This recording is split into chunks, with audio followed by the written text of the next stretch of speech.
93, 93, 93. This is Amon Asha Renew from AshaRenew.com. We're back in here. We had a little audio technicality, basically, but I was able to fix it, so let's get straight to it. Go ahead and turn on the background music.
All right, so to make,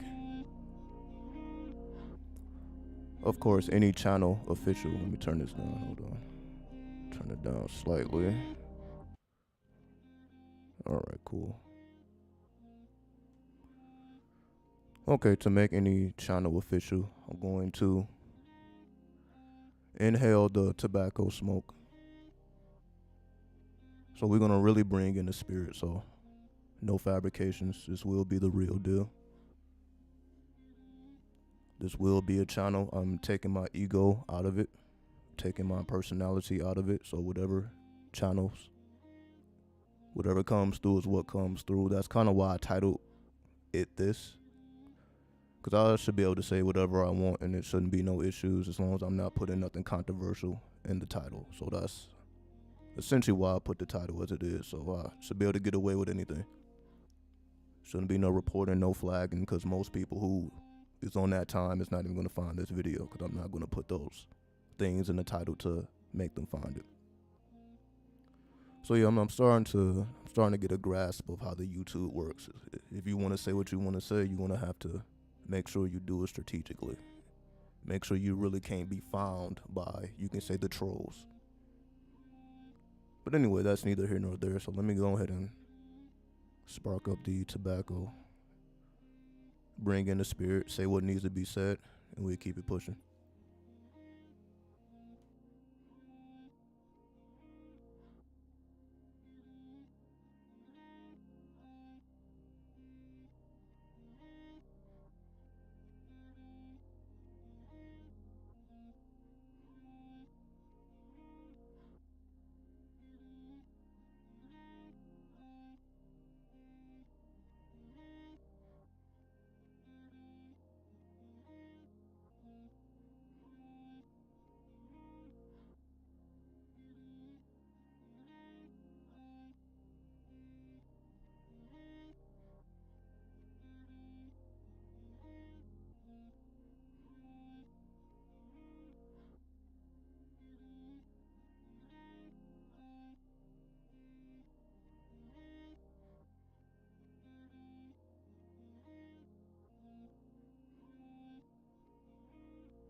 Okay, so what inspired this video was yesterday we were channeling from the tarot.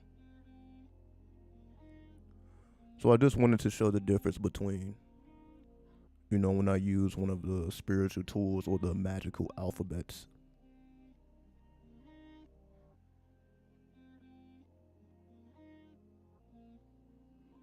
versus working with the spirit directly.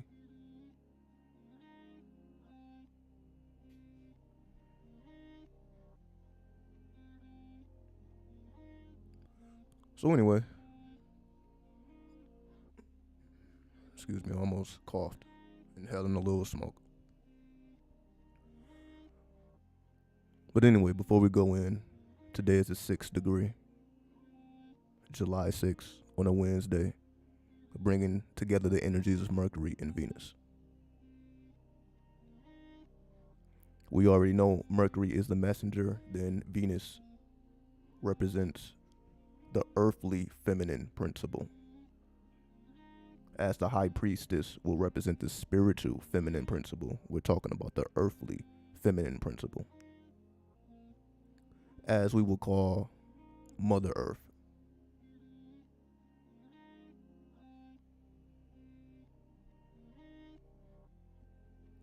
So this brings together the energies of the magician and the empress.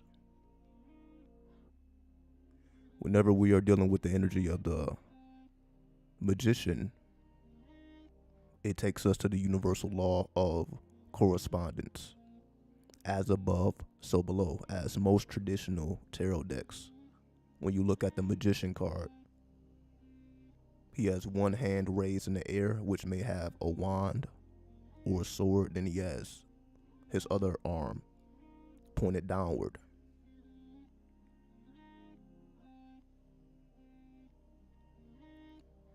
We also see this on the Baphomet, with one arm pointed upward and the other one pointed downward.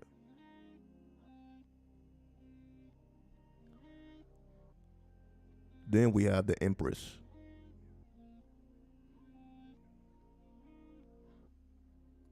This represents the energy of the six, because we have to go into the mysteries of the six.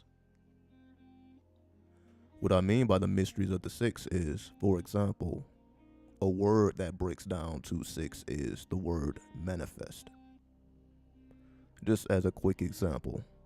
So the actual word manifest will, if you utilize numerology, it will be reduced to a single digit, and that single digit will be the number 6.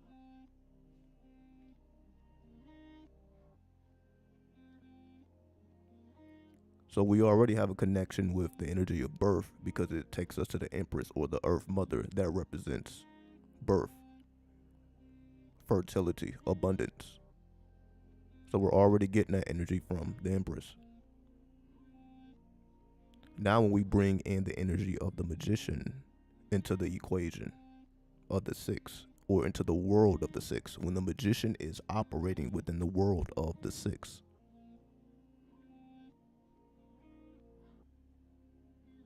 we must understand the nature of the 6 to understand the correspondences that the magician will essentially bring. What's up, Josh 93?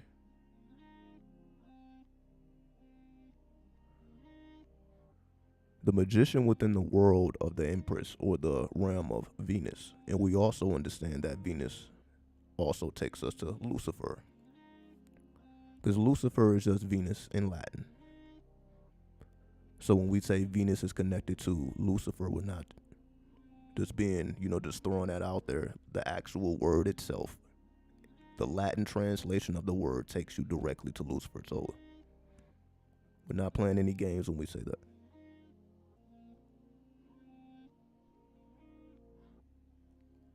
And of course, when we look at the energy of Lucifer, or the Baphomet, we look at the torch. Where else do we see this torch? We see this torch on the Statue of Liberty in New York.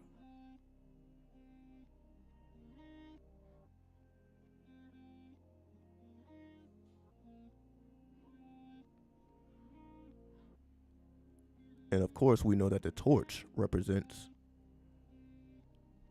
enlightenment.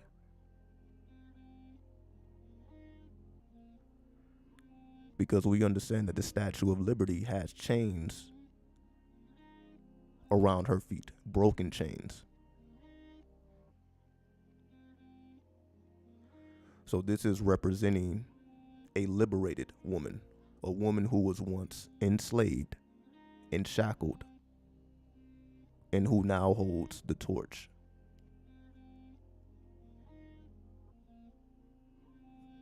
So we see that takes us directly into the mysteries of Venus or Lucifer, because we see this is the same tale of Lucifer.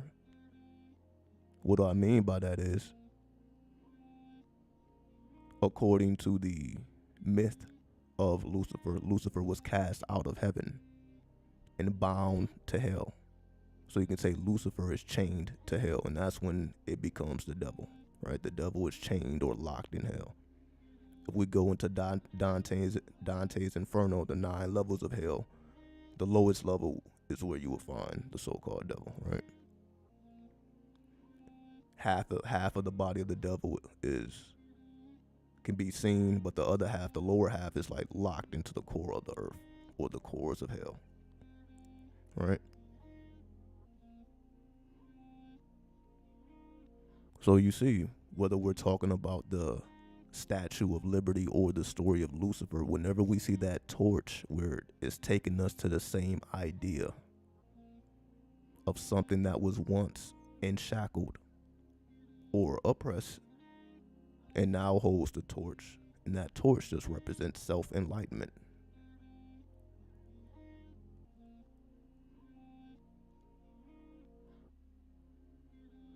So this is the connection of Lucifer or Venus. So we see it's taking us to these same ideas of the 6. Because whenever we think about the world of the 6, you can say that is the earthly world, because you don't go into the godly realm until you get to the number 7. The 3 material numbers are 4, 5, and 6. You can say the metaphysical are 1, 2, and 3, the physical 4, 5, and 6, and the spiritual 7, 8, and 9. So the 6 would then represent the apex of earthly existence. In other words, energy that never escapes out of the earth's atmosphere. So everything that deals with the 6 is dealing with the magnetic pull that the earth has. And of course, magnetism is the feminine force or the negative force.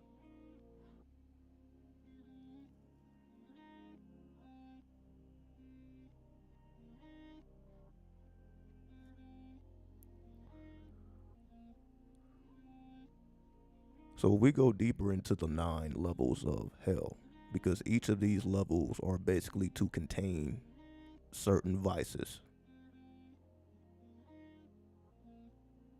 So basically, depending on your vice or depending on your sin, you will be condemned to a certain level of hell.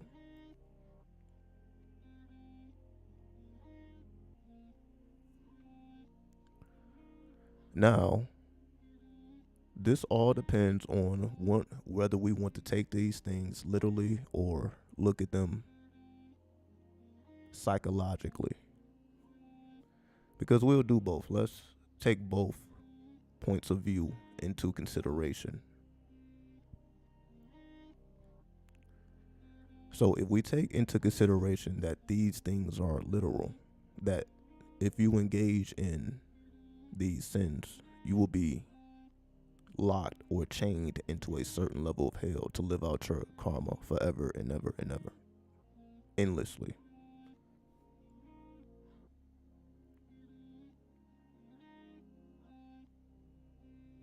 Depending on what tradition you believe. Some traditions say hell is an appointed time, while others say it's infinite. So it's not a collective agreement as to the time that you spend. However, they just say, yeah, you're going to spend some time. Either you're going to be there forever or you're going to be there for an appointed time, and you're going to have to go through that cleansing before you're able to travel to higher chambers.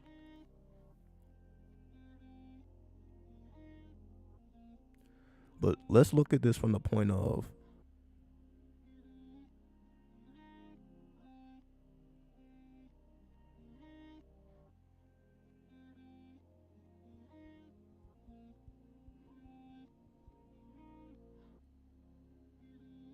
when we think about Lucifer from an esoteric perspective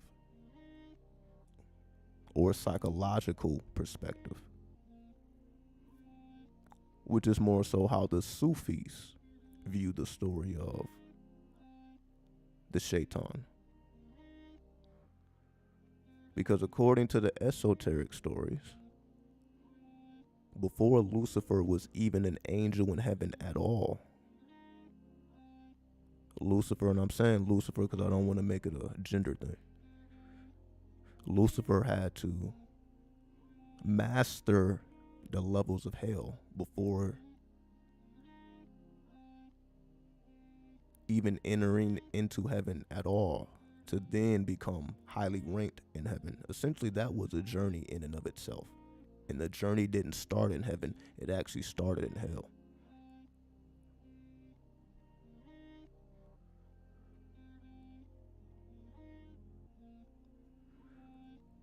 When we open up that Pandora's box, that opens up a lot of ideas as to what is trying to be conveyed here.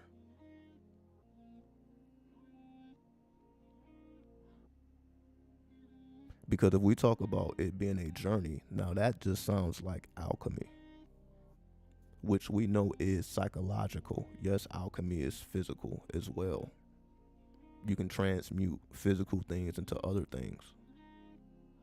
But there's also a higher form of alchemy, the mental alchemy, aka the law of mentalism.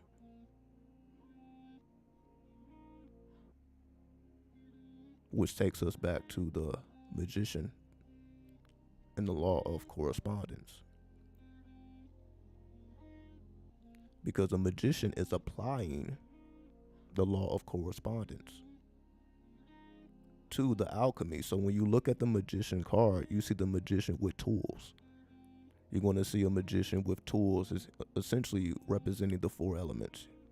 You're going to see a wand, you're going to see a cup, you're going to see a coin, so on and so forth. So you will see the magician pictured with tools, elemental tools that represent the four elements.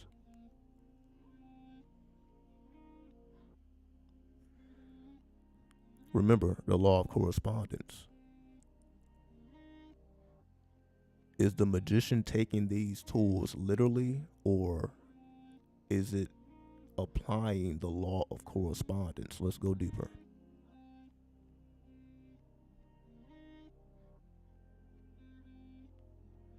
If we take the four elements to not only represent the actual four elements like actual fire, actual water, actual air, actual earth, if we also look at them as psychological elements, making fire desire, water emotion, air thought, and earth the manifestation of the previous three.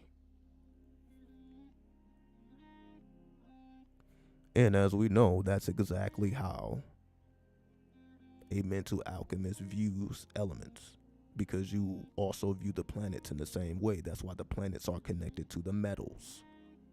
Yes, the metals are actual metals, literal metals, but they also have psychological attributes. This is what alchemy is. So when we look at the magician card and we see those tools,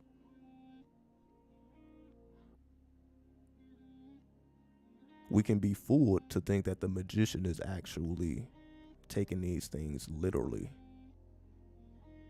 Like if somebody was to walk in and see what was going on, they would think like, oh, this person is worshiping elements. Because that's what it would appear to look like. Oh, that person is a witch. That person is a warlock. That person is a pagan. They would throw one of those titles on you instantly if they saw, you engaging in some type of ritual of that nature.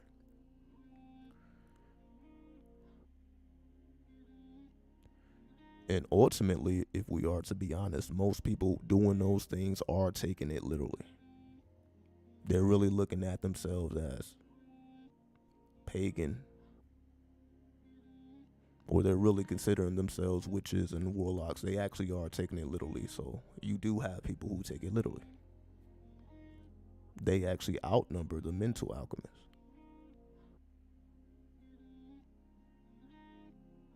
Because ultimately, the mental alchemist is not taking any of that literally.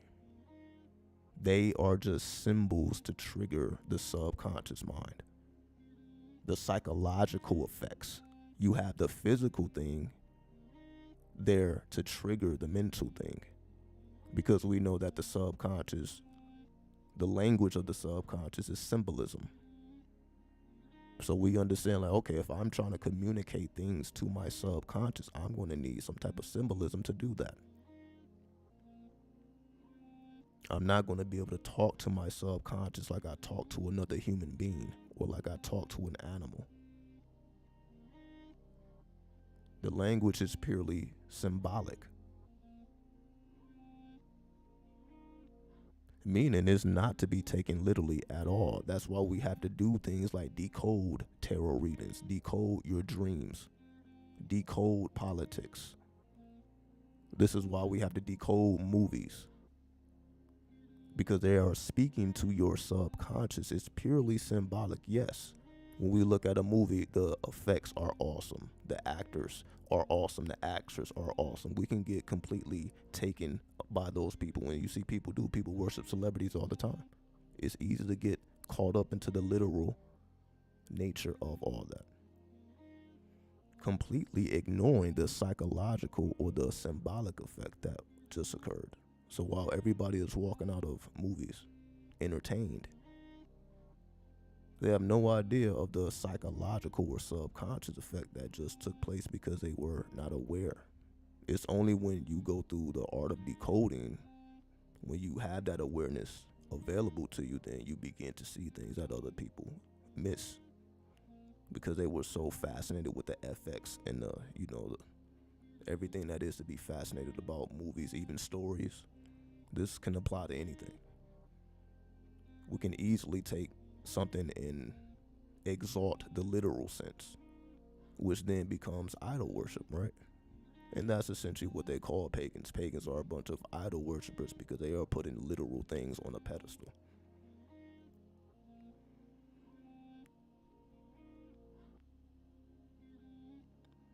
However, as I'm saying with the mentalism of this all, a mental alchemist is simply triggering the subconscious. Once the ritual is over, they don't care about any of that stuff. They're not going out trying to declare what they're into. They're not announcing to the world that they're this or that they're that. You probably wouldn't even know. They would blend in. Again, the purpose is not to stand out. The purpose is triggering your own consciousness. This has nothing to do with no one else. So no one else needs to be involved. So you're not trying to bring attention to yourself because that has nothing to do with what you're doing, unless you're doing an outward ritual. But in this case, we're talking about the mentalism of it. We're not talking about the literalism. That would be a form of literalism. Doing things to get people's reactions would be a form of literalism. Because when it's purely symbolic, you actually are getting the reactions without trying because it's symbolic, meaning you're not taking anything on face value. You realize that everything has many layers to it. So you wouldn't even take a reaction on face value in the first place because you know that, okay, this is purely symbolic. I actually need to look deeper into things. It can be something trying to draw my attention in this direction when I need to be focused in that direction. But if you're looking for reactions, you're going to move in that direction. That gives you a reaction versus, okay, it's going to actually come to me. I don't need to go to it. If it's purely symbolic, I don't need to go to it. I don't need to say, hey, here I am, come find me. You don't have to put out that energy at all. If it's your own consciousness that you're exploring, what are you announcing? Who are you announcing to? If it's your own consciousness, what announcement are you making? It would indeed come to you because you are the center of your vortex. So why wouldn't it come to you? Why wouldn't it be drawn to your magnetism if you are the center of your apex? Why would you have to go to it? Because that would indicate that it is the center of the vortex and not you. And again, it can be any person, place, thing, event. You can put whatever you want on it. It's just making the difference between looking at literal things and taking things on face value versus peeling back the layers. Because it's easy to take things on face value and run with it and put some type of value on it, completely missing the symbolic nature of a thing. Which is what movies do, which is what any type of programming, anything on television, any type of programming is always symbolic. Just look at any program. We are drawn by the personalities, but how many people are looking at the symbolism? Essentially, we are drawn by the personality on stage, like on talk shows. They have a celebrity, someone known, and we get entranced by their spirit. But if you look at the entirety of the stage, the entirety of the show, or whatever it is, the entirety of the movie, you're like, okay, there's more symbolism here than any type of spiritual force that is available through the people or the actors and actress.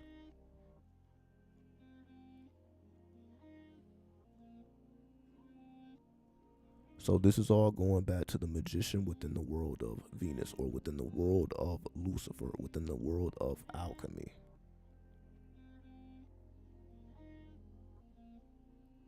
And not taking things on face value. Not looking at the apparent. Instead, focusing on the symbolic, because that's just you applying the law of correspondence. That's what you're supposed to be doing anyway. This is what we're supposed to be doing anyway. This is why we have tarot decks. This is why we have all these spiritual tools. But this is also why I say it's good to have, a tarot deck. But it's also better to have it in your consciousness, implanted. Because after all, the goal is mentalism, right? That's the first universal law, the law of mentalism. So if the first law of the universe is mentalism, wouldn't that indicate that the goal would be to lock these things into your mind, into your consciousness? Does that not what the first law indicates? If everything is mental, meaning, okay, well, until I commit something to my memory, into my mental plane, until I am activating my mental plane, everything else is just a reaction. So the first universal law already indicates this. That's why when we go to the second universal law, correspondence, that's just where you are applying the mentalism, meaning you are utilizing the material universe to master your mental alchemy.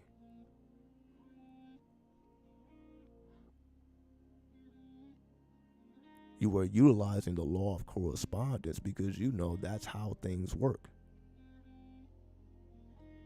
What's up, S hits? Yeah, I know. Yeah, once we put it into context, it does make sense. But somehow, you see, we lose sight of that. Somehow we got a bunch of people on literal time. Like, we want to be known for who we are, what we are, so on and so forth. And that's why I just say 93.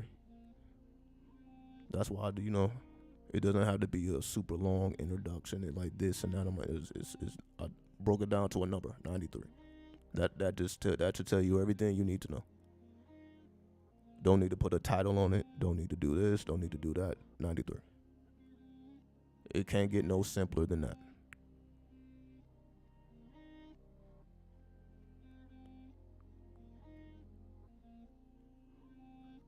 The reason why we lose sight is because we haven't committed these things to memory. That's why I always emphasize committing things to memory, because that's the first universal law. If it's not in your mental plane, you don't have access to it. So you're missing the whole point. But it's, pleasurable to be entertained. That's the fifth house. So that is a part of our reality. We like to be entertained. We like to be pleasured. But if we look at opposite of that fifth house, that takes us to the 11th house, which takes us to the star, the energy of Aquarius, which takes us to the star card in the tarot. So it takes us beyond the Earth's magnetism. So Leo, or the fifth house, takes us deep into our lust, deep into our pleasure. But you see, opposite of it, it takes us out of that magnetism.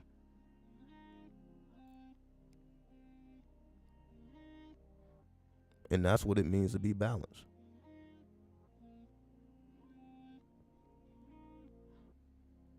So we engage in the physical plane, but we always keep in mind that I'm doing this for the purposes of mental alchemy. I'm not actually trying to transmute lead to gold. I'm not trying to physically do that. I'm not trying to figure out that formula so I can get rich quick. You don't become that type of person trying to make some literal miracles happen. Because the most miraculous things happen when they are in your mental plane, when you have access to them. Meaning, if you see, or let me say it this way, this is why a lot of people don't remember their dreams, or they're not interested in their dreams, because they are purely symbolic.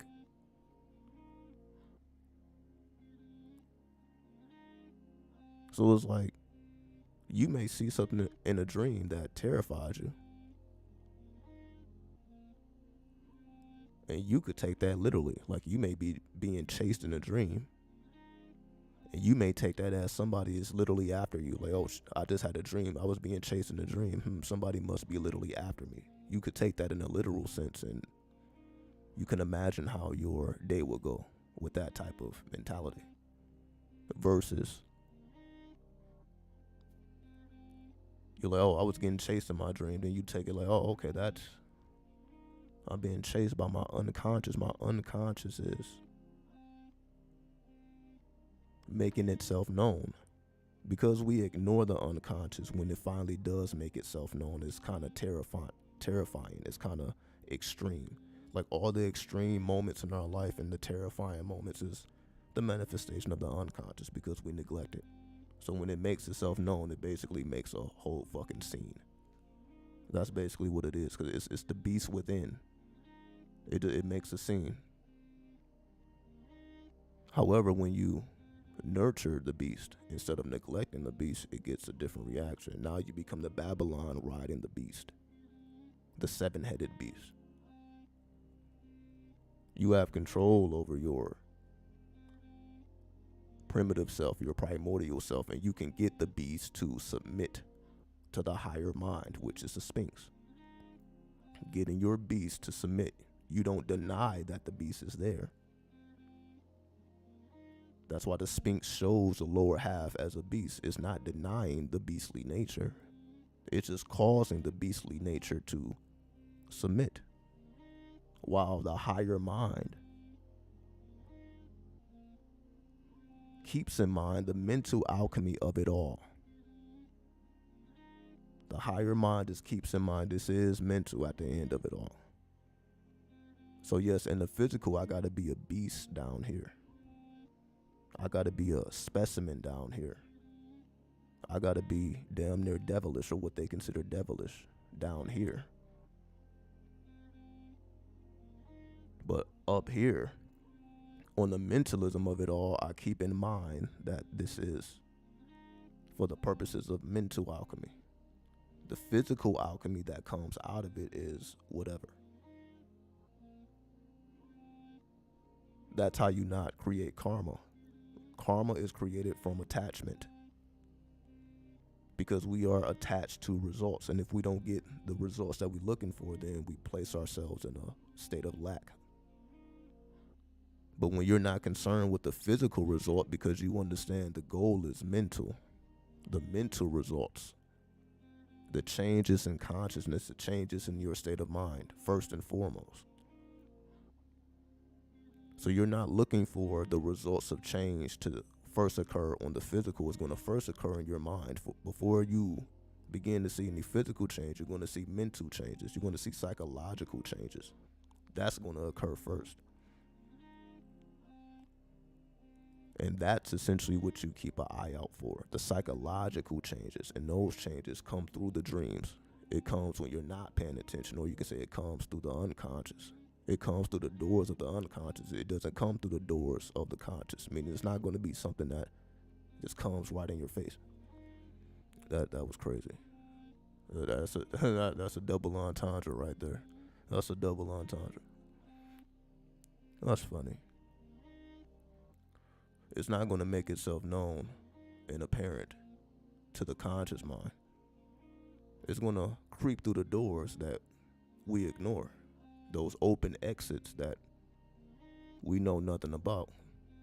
You know, it's like going in your basement to rooms that you barely go to. You probably only go in those rooms a couple times a year.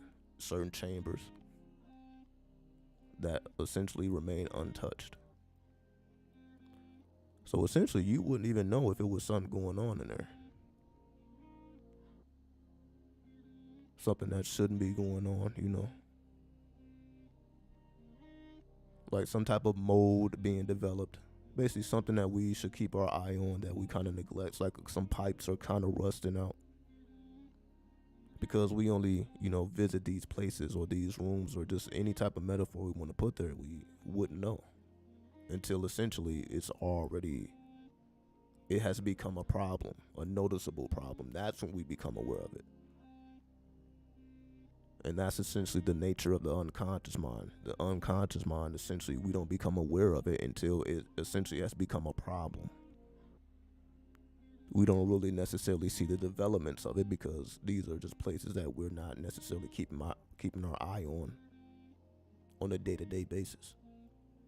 That's more of the subconscious. The subconscious is more of what's occurring on a day-to-day basis. That's why the subconscious is connected to the moon. That's more of the day-to-day thing. That's why your moon sign is more telling of your day-to-day activities than your sun sign. Your sun sign is more of your yearly activities. Your yearly cycles. But if we're talking about monthly cycles, what you're going through on a month-to-month basis, on a day-to-day basis, that's more so the moon. The moon is with you, you can say, every step of the way. It's the sun that kind of only pokes his eye out. Essentially, you can say 4 times a year, like at the equinoxes and the solstice. And the solstice and the equinoxes, that's really the only time you can say the sun. So you can say those solar rituals only happen, you can say, like 4 times a year. The equinoxes, the solstice, versus moon rituals can occur every month. So this is just a difference of perspective, the sun versus the moon. And that's why they are opposites. But you see, they're opposites, but they're just as important. Those yearly rituals, you can say, are just as important as the monthly. Because if we just focus on the yearly, you can say it's not going to necessarily help you on a day-to-day. But if we just focus on the day-to-day, we may lose sense of what we're moving towards. And that's essentially what, when people say set goals, setting goals for yourself, it's just being solar minded. 93 Immortal 72. Setting goals is just being solar minded. That's just a reminder of this is why you're doing what you're doing on a day-to-day basis to get to this point. That's essentially a goal. So you don't lose track of why you're doing what you're doing and why you're going through what you're going through. You keep in mind of the goals. So you see the sun and moon exercise together brings forth what we call the ascendant. The ascendant creates the Holy Trinity because your ascendant represents your personality, and that's how people see you. So you can see you got your solar energy, that you got your lunar energy. That's how you see yourself. But essentially how that manifests to the world and how other people react to you, that's the ascendant. The ascendant represents that. How you interact with your environment, how your environment interacts with you, your outer appearances, your persona, all of those factors are of the ascendant.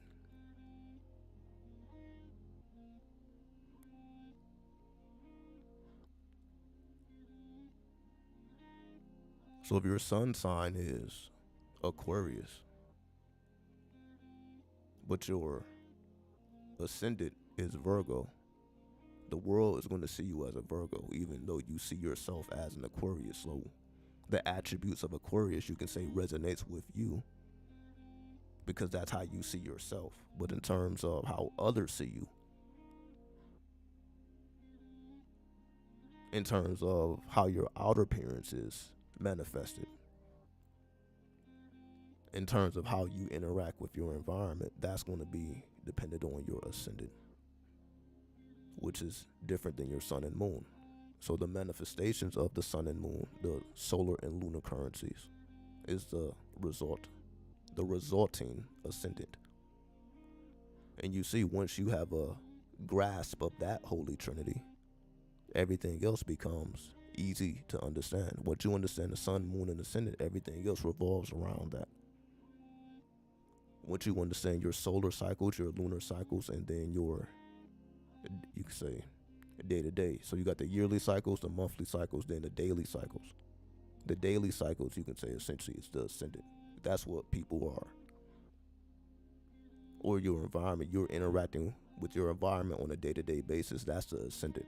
Your ascendant is what's interacting with your environment. Your ascendant is what's projecting the persona that people are interacting through. Your ascendant is what sets up your outer appearance.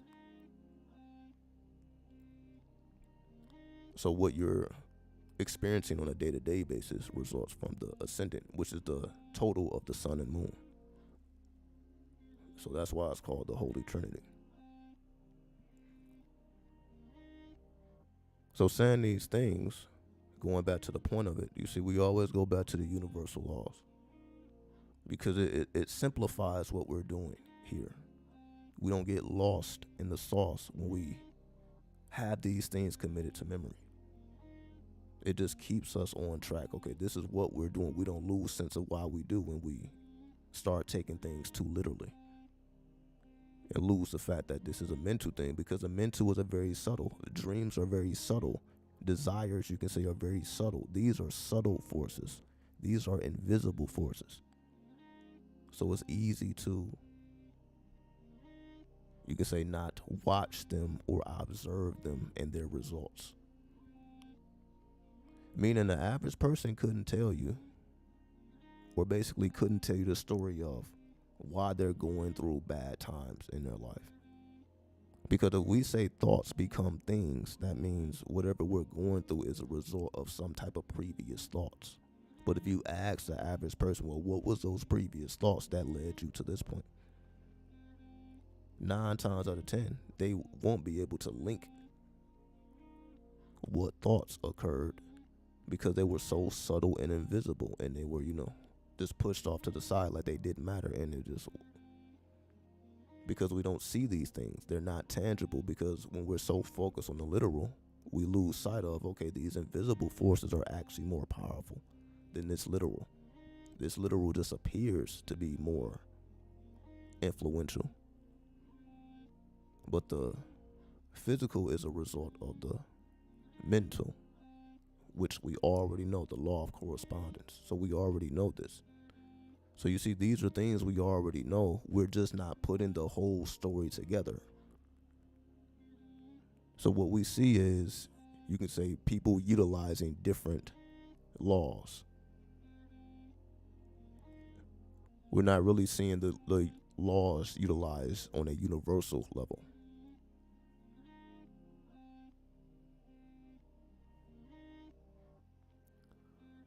What's up, Goddess Incarnate? Do your spells, inner work, spiritual work better when you do them in alignment with the planetary hours?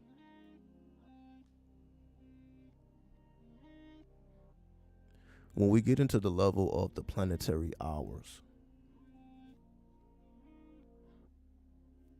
these are miniature cycles. So essentially, once you get to the level of understanding the planetary hours, because that's not even a day-to-day thing, that's an hour-to-hour thing. So we have to understand it in full context, because I don't want to just give you, well, yes or no. Let me explain to you why it would be a yes or no. So the planetary hours is hourly cycles. Then we have the ascendant, because the ascendant changes every 2 hours.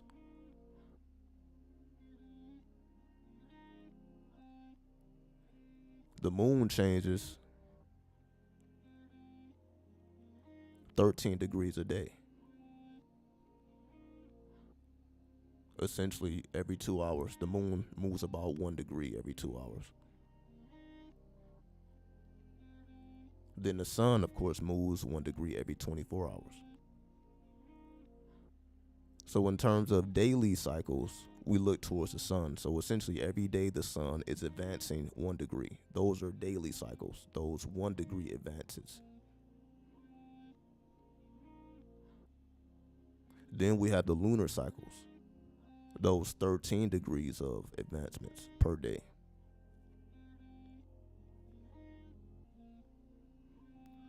So once we get into the actual hourly cycles,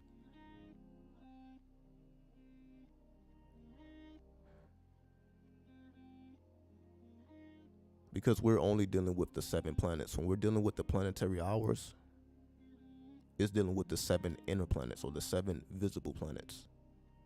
So it does not take into consideration Uranus, Neptune, and Pluto. The reason why that is because these energies are always in the background, so it doesn't have to consider it. So just in case anyone was wondering, when we're dealing with planetary hours, it's not dealing with all 10 planets. It's dealing with the 7 inner planets, or the 7 visible planets. So the 3 outer planets are not recognized. However, they're not recognized because they're always in the background. And these are just the conclusions I have arrived at. The outer planets, their influence are more always available because they change signs very slowly. Pluto takes about 30 years. Uranus takes about 7 years. And Neptune is like between 7 and 14. So these are yearly cycles. And Pluto can be generational cycles. So you see, the further we get from the sun,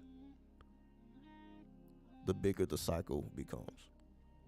So essentially, if we're dealing with energies that change, it takes about 7 years at least for these outer energies to change. These are things that are always in effect. However, when we're dealing with the 7 inner planets, these energies are changing all the time. That's why you go, essentially the last planet, we call it the Saturn return.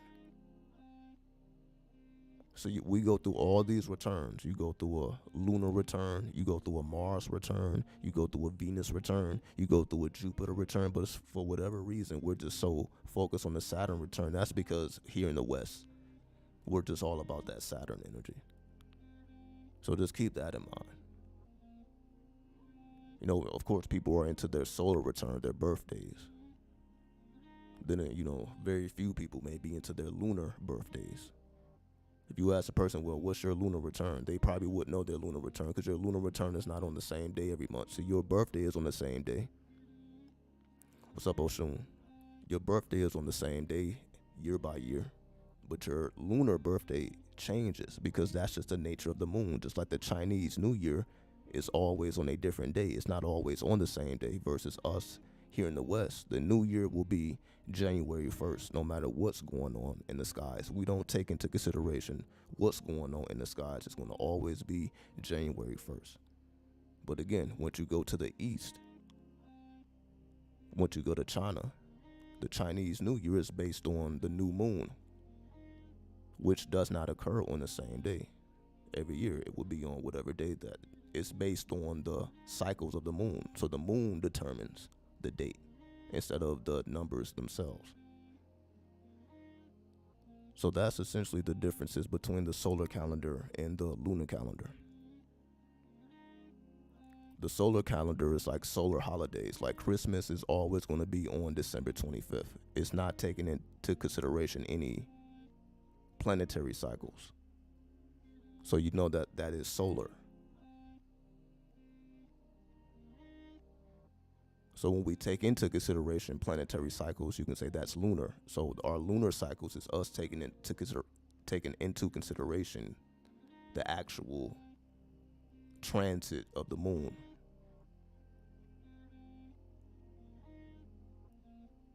So I'm bringing all this up to say we have certain preferences. Again, the emphasis is the solar return. Some people may be into the lunar return. Then the next emphasis is on the Saturn return. You don't really hear about the Jupiter return, the Mars return, the Venus return. And we may sometimes hear about the Mercury retrogrades, but we don't hear about the Mercury return.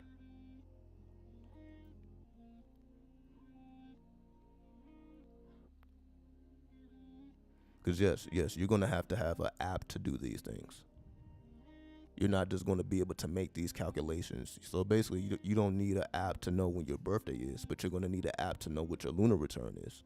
If you're not doing it by hand, you're going to utilize some form of technology, because these are advanced calculations. So we need some type of technology to do these advanced calculations.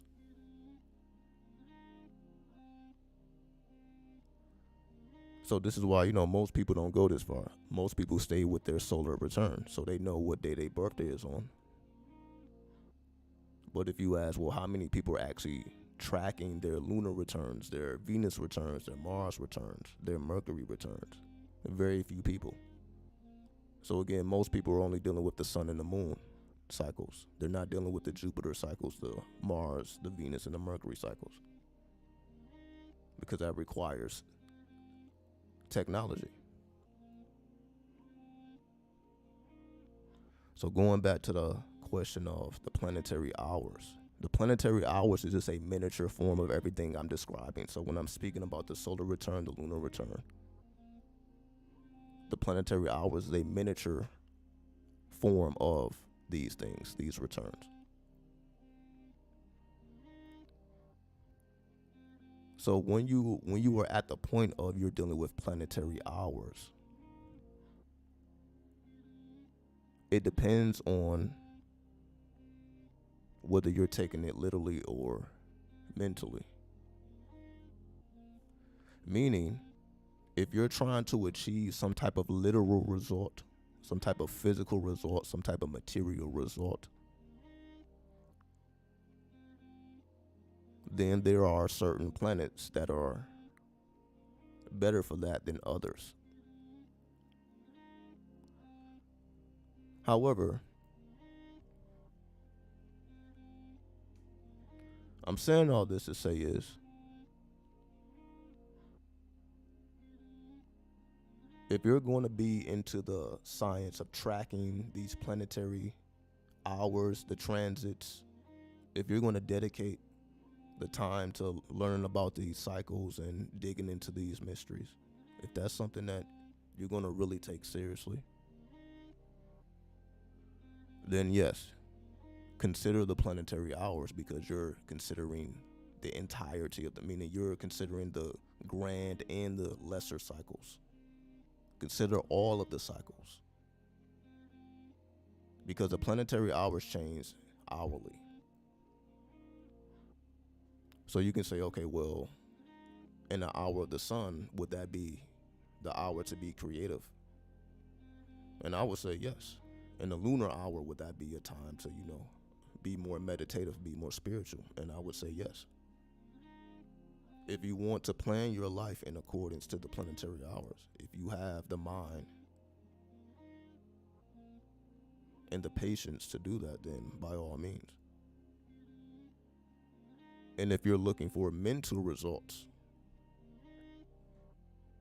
meaning what thoughts should I focus on? How should I direct my emotional intelligence? How should I direct my desire? Then by all means. Because once you know yourself, you already have the answers to those questions. All those questions that I'm throwing out, you already have those answers because you already have studied the grand cycles. So essentially, if you already have the answers to those questions, then yes, the planetary hours is just you executing all of that work that you have already put in previously. Meaning you have already answered all those questions. You already know what each of your planets are expressing based on those degrees. And you already have an understanding of the transits. So once you deal with the planetary hours, you already know what message is being conveyed by the planets. So that's going to answer the question of what you should be doing or what you could be doing.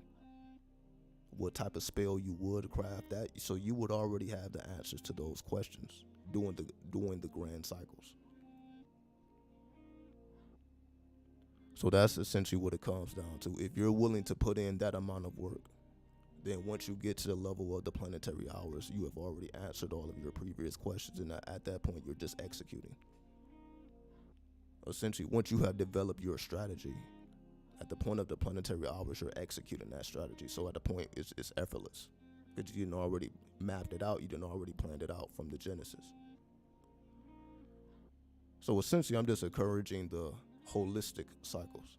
Take into consideration the entirety of the picture to the best of your ability so that you can have a clear understanding of not just what you want to do, but what you should be doing in accordance to what the planets are trying to convey to you. That's essentially what I'm getting at. If we don't have an understanding of the messages that the planets are trying to convey to us and we're just trying to execute, that is not the word, we're trying to execute our own will, our personal will, and not taking into consideration our true will or our divine will, our thelema. If we're not taking into consideration our thelema, then we're doing ourselves an injustice. So always take into consideration the thelema that's taking place. And then formulate your personal will around your true will, which is what we're supposed to be doing anyway. This is the purposes, or this is a reason why a person would be into astrology in the first place, because you're taking into consideration the divine will. Or since that should be the reason why you take these things into consideration, because you want to know, okay, well, what I know what I may want for myself, but what are the planets conveying? What is my natal chart? What image did I come into this world? And am I reflecting that image? What is the image, and am I reflecting that image? That's as above, so below. That's correspondence. Correspondence is I look at my natal chart to see what image was present, and am I reflecting that image? And also that image progresses. Am I progressing? Is my image progressing? So this is just going back to the law of correspondence. You're just taking into consideration the entirety of the picture so that you have clarity. So you have a less chance of, you can say, wasting your time. You have a less chance of putting out energy that's not going to reap any benefits. So this is why you just like we had to pay attention to the seasons. You're not going to plant certain things out of season because all you will be doing is wasting your time. You're not going to be able to harvest because certain things have to be in accordance to the season. So that's all we're doing. We're just taking into consideration. You know what you want to do. You know what you want to manifest. So you take into consideration what the planets are conveying, and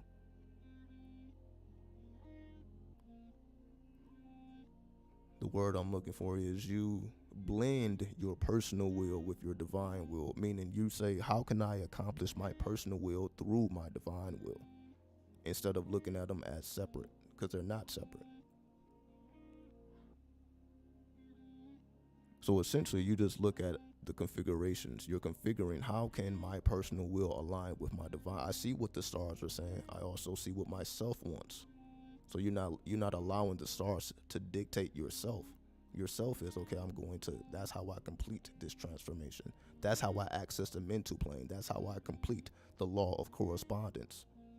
The law of correspondence is, I'm taking into consideration what needs to be done down here to gain access to what's going on up there, which gives me a holistic view of things.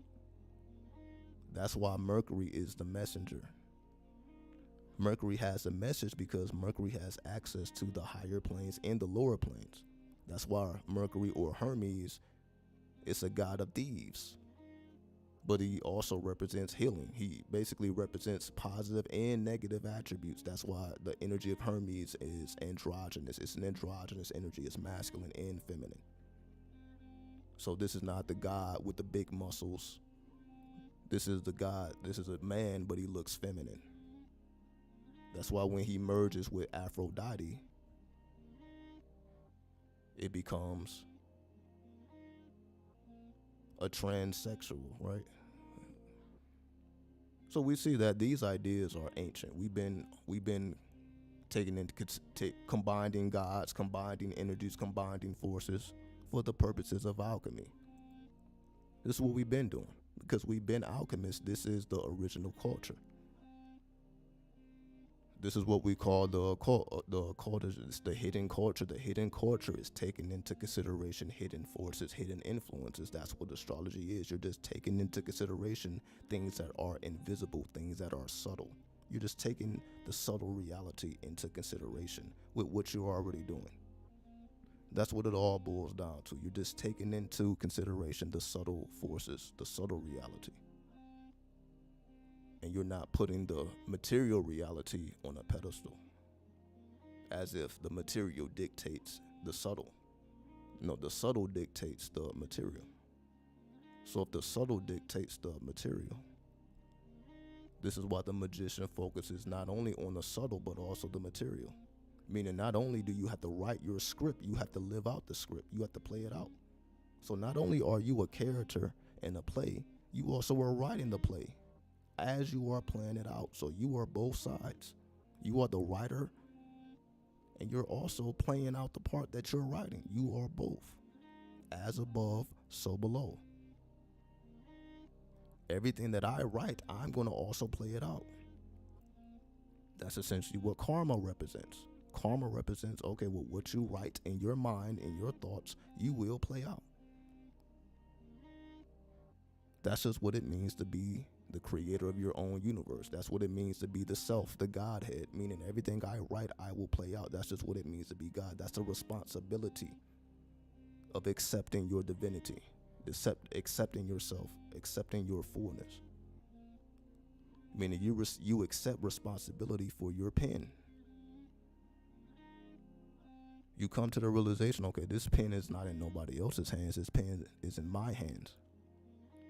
So that means whatever I write, I have to live it out. So that means the good, bad, and ugly. Because we know any drama is filled with drama.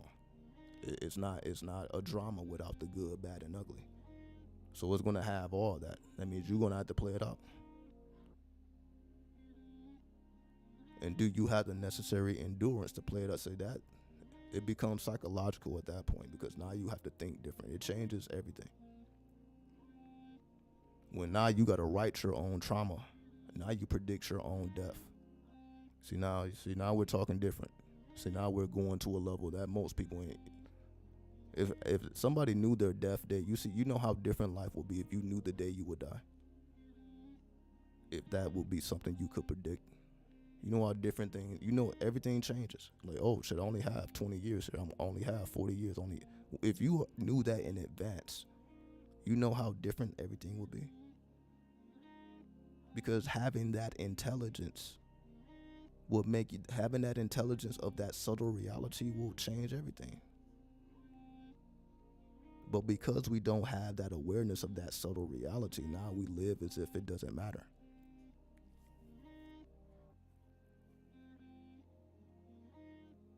And this is what leads to karma, attachment. You probably wouldn't be attached if you knew, like, oh shit, I'm about to die. We wouldn't be so attached to the things that we are attached to if we took into consideration that we have a limited time here and the time may be shorter than you expect.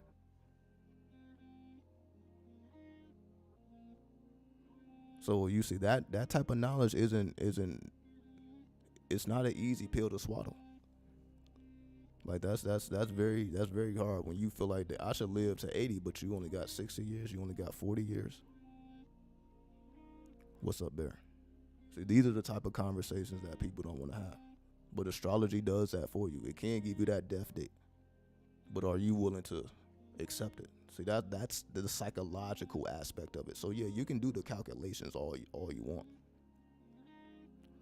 It's the psychological result that actually will make the difference. That's the same thing. That's the same thing of me saying you can write whatever you want down, but unless you know it by heart, you can't really apply it in real time. Because you know that you're not gonna always have access to your notes. Most of the time, you can say spiritual events occur when you're not expecting them. It's gonna catch you off guard. This is why you committed to memory, because you know that these things are going to happen unexpectedly. They're going to happen in a way that you're not going to think it's going to happen at that time. Or you didn't think it was going to happen at 3 a.m. Or you didn't think it was going to happen in the middle of a desert. Or you didn't think it was going to happen this way. It's going to be moments like that. How do you know that's Uranus? Uranus represents your higher self, your holy guardian angel. So that's how we know. And you see, that's a outer planet. That's why we have to gain knowledge and conversation of the holy guardian angel, because it's an outer planet. If it was an inner planet, you wouldn't need to do that. That's why Uranus is a higher form of Mercury. It's Mercury on the outer limits. Your outer intelligence. And your outer intelligence, you must break through the veils of Saturn in order to access Uranus. And Saturn represents the so-called devil, the so-called demiurge, the so-called world. When we say, okay, we live in a fucked up world, what the world represents Saturn. So that means you have to face Saturn to gain access to Uranus or your holy guardian angel anyway. And the only way, and Saturn is the heaviest planet. See, Jupiter is the biggest planet, but Saturn is the heaviest planet. So that means you're going to need some extreme mental force in order to transcend the gravitational pull of Saturn.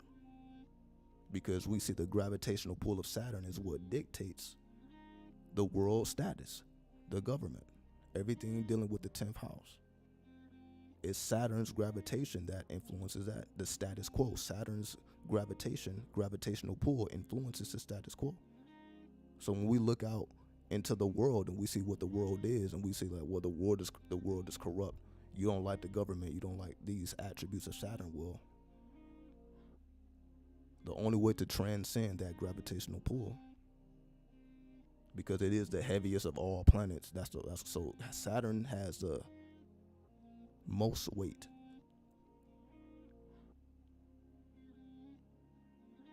That's why Saturn takes us to the energy of the Baphomet. as above, so below. The Lord of the world, the demiurge. That's why I'm throwing out these words.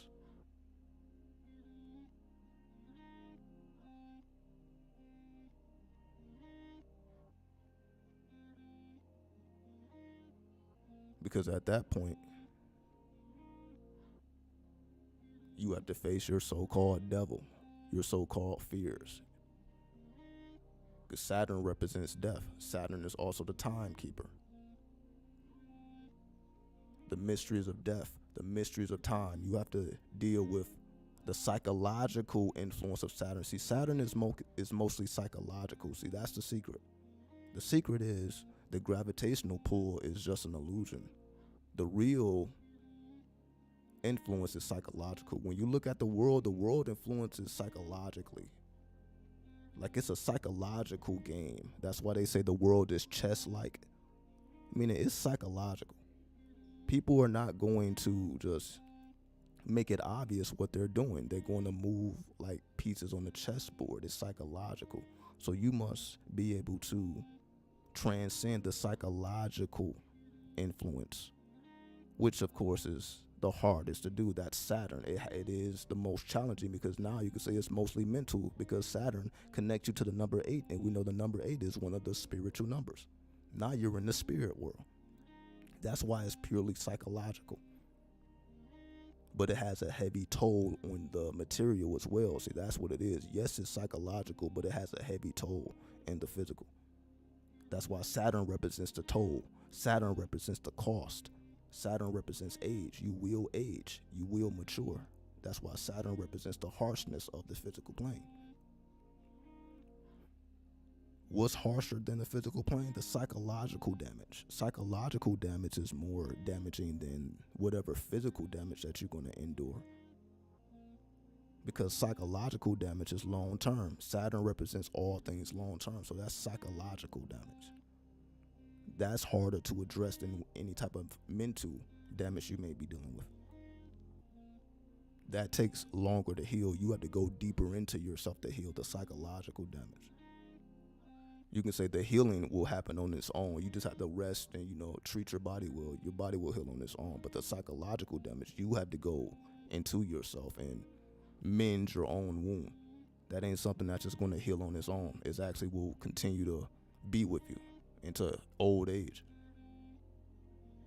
So that ain't something that's just going to disappear. That's something that's a wound that you have to essentially learn how to heal yourself. That's the whole mysteries of Chiron.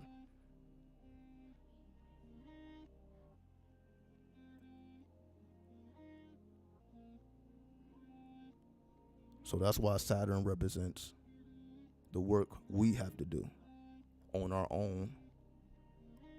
And that's why Saturn deals with demons, or what we call the devil.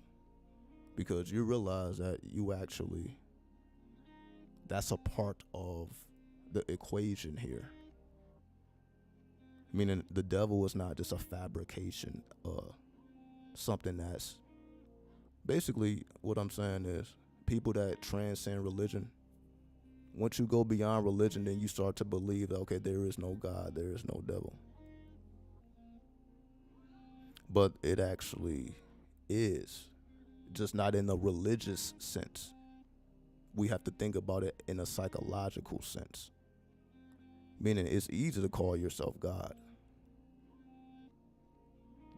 It's hard to call yourself the devil. Because when you call yourself the devil, you have to acknowledge your devilish ways.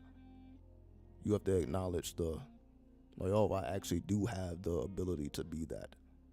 I can be a devil in the flesh. That is a part of me if I allow it. Just like I have the ability to be godly, I have the ability to be devilish. Because those are states of consciousness that's already within your own chambers. That's a difference between Capricorn and Cancer. Capricorn is 180 degrees from Cancer. They are opposites. You can say Cancer represents motherhood. Capricorn represents fatherhood. The sea goat.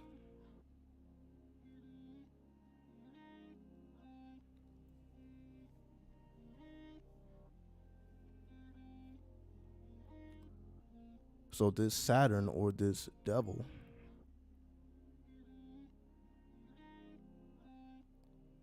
is a psychological state of mind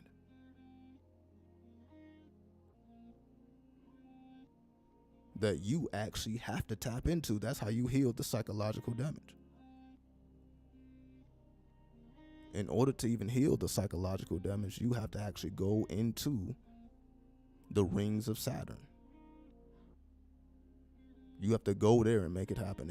It's not just going to happen on its own. That's the whole thing. Meaning you have to train your mental to be able to endure the gravitational pull of Saturn. You have to train your mind to be able to endure the influence of Saturn. Basically, if we take it to Dragon Ball Z, just go back to Dragon Ball Z and remember when Goku had to travel to planet Namek. He had to train before he arrived at planet Namek because the gravitational pull was different. So for those who don't know about Dragon Ball Z, essentially, it was a show that you were able to travel from different planets, and different planets had different species. So whenever you traveled to different planets, you had to train before you got to a planet because the gravitational pull would be different. As soon as you stepped off of the time capsule or the spaceship, it will literally pull you to the ground if you didn't train. So if you're on Earth, let's just say if you wanted to go to Mars, as soon as you step foot on Mars, the gravitational pull will be pulling at you so hard you wouldn't even be able to do anything. So essentially, the only way for you to actually adapt to the gravitational pull of Mars is you have to train while you're journeying there. So the only way to adapt, you have to train. You have to change your body in order to survive. It's not even to live, to even survive, to even do anything at all. You have to go through that training, that interdimensional training. So that's what happens. That's essentially why you can say people are afraid of the devil, because the devil requires you to have training even to access him. Meaning that's why so many people are afraid of hell. Meaning you got to be trained to go down there.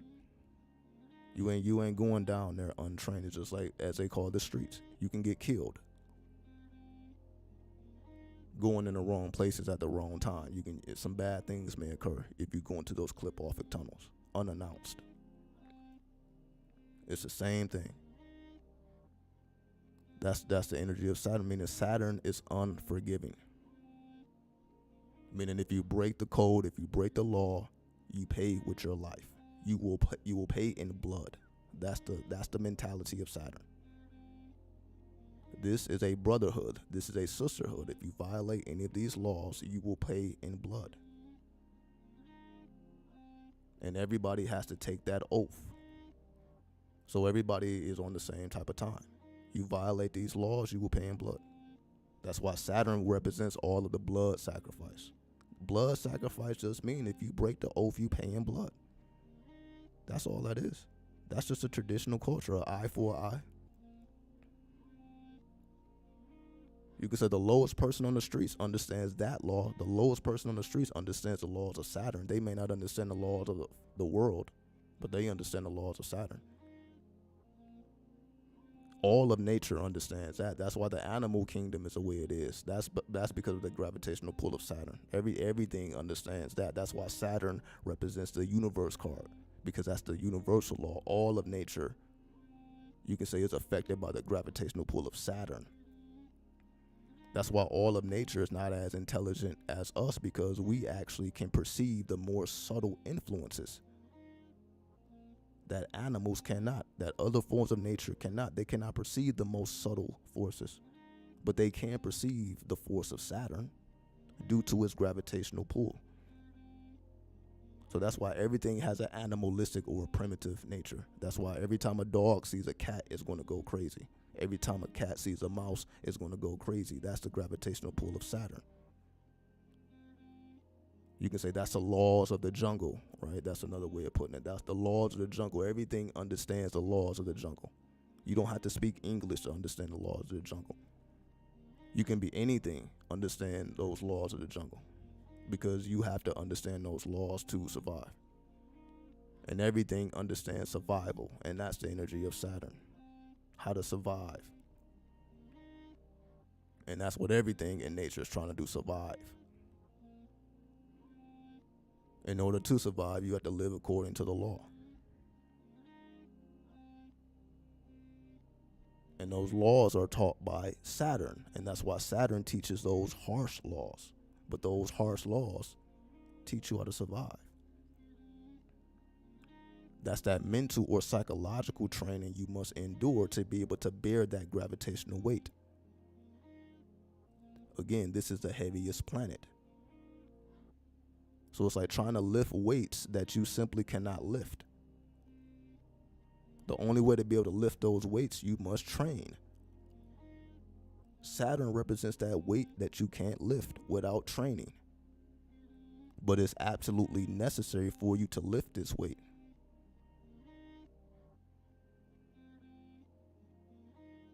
Because that's how you are able to turn your survival into thriving. Because that's the as above, so below. That's the Baphomet. That's the torch. The highest level, the highest chamber is the torch. As they say, turn nothing into something. That's what that represents. Turn nothing into something. We know what that means on a literal level, but on a psychological level, nothing into something is just meaning when you adapt to the gravitational pull of Saturn, you become different. You're no longer the same. You become that sphinx, as I was speaking about earlier. You become that specimen. You got to be a beast down here. It turns you into a beast. Yeah, as soon as you step off of that time capsule after training, you a fucking beast now. You're unrecognizable. You on beast mode now because you didn't put in that training, which was mostly psychological. But although you're a beast, you still have the higher mentalism in effect. That's why it's the Sphinx. So although you look like you're the walking devil, but you're angelic in your mind, meaning you have understanding of, I am the observer, but I also must perform. Yes, I am the observer. Yes, I am the all-seeing. Yes, I am the omnipresent, but I also must perform in a limited space. I am the unlimited, but I also must perform in a limited space. And the reason why I'm doing this is to show and prove that I am that in the greatest sense. I am the lesser and the greater. The greater, again, this represents the astrology, the numerology, the Kabbalah, the map of the universe.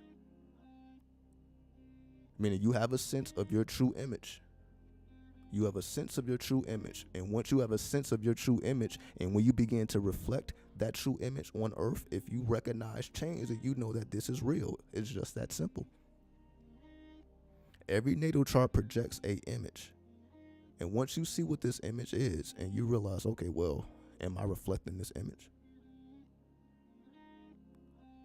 And the more you begin to reflect this image, if you see change and you're like, okay, well, damn, this was about just me reflecting my image. Because as long as I am reflecting my image, I will survive. As long as I'm supposed to survive. It's only when I'm not reflecting my image, because I'm out of tune with the greater cycles. I may be in tune with my miniature cycles or my earthly cycles, but I'm not in tune with the heavenly cycles. The heavenly cycles allow you to gain a greater sense of who and what you really are. That's how we gain a sense of what we are on a grander scale. That's why we look at the natal chart. It represents the constellations and the wandering planets. Planets and constellations. Who are you on a grander scale?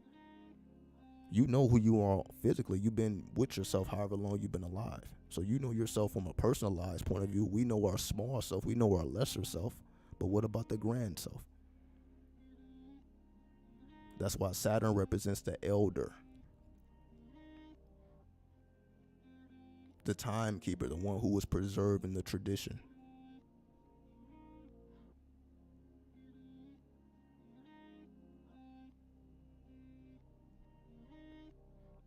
So going back to the mysteries of hell. Hell is just like going from planet Earth to planet Namek. It requires absolute training in a physical sense, but also in a psychological sense. But this journey is absolutely necessary because that's the story of Lucifer. Lucifer had to transcend hell to even access heaven. That's what gave him rank in heaven, because he came from hell. He didn't come. All of the other angels that been angels, they don't know nothing about hell. That's why Lucifer had rank in heaven, because he been through hell. That gave him rank. He came from a place that none of them had come from. This is what gave Lucifer the so-called haughtiness, the so-called pride that they say. That's why Lucifer didn't want to bow to Adam. It wasn't because he wasn't. That's why all the other angels didn't have a problem, because they're angels. They didn't have no problem bowing to Adam, because you could say Adam was greater than them. But then you got Lucifer in the background like, yo, I've been through hell. He ain't been through hell yet. He will experience hell. And I'm just saying he, but Adam just represents civilization, represents mankind. Mankind hasn't experienced hell yet. But I got something to say about it. That's why it says Lucifer, or the serpent, came into the Garden of Eve. For this is the purpose. It's like, okay, well, the only way I'm going to bow to you is if you come down here with me. You see how that works? The only way I'm going to bow to you, I'm not convinced to bow to you because you're in the Garden of Eden. And again, this is coming from Lucifer to Adam, or mankind. I'm not going to bow to you because you were created and you were in the Garden of Eden, and you didn't have no responsibilities. The only way I'm going to bow to you if you show and prove who and what you are down here on my lands, on my territory, set by my rules.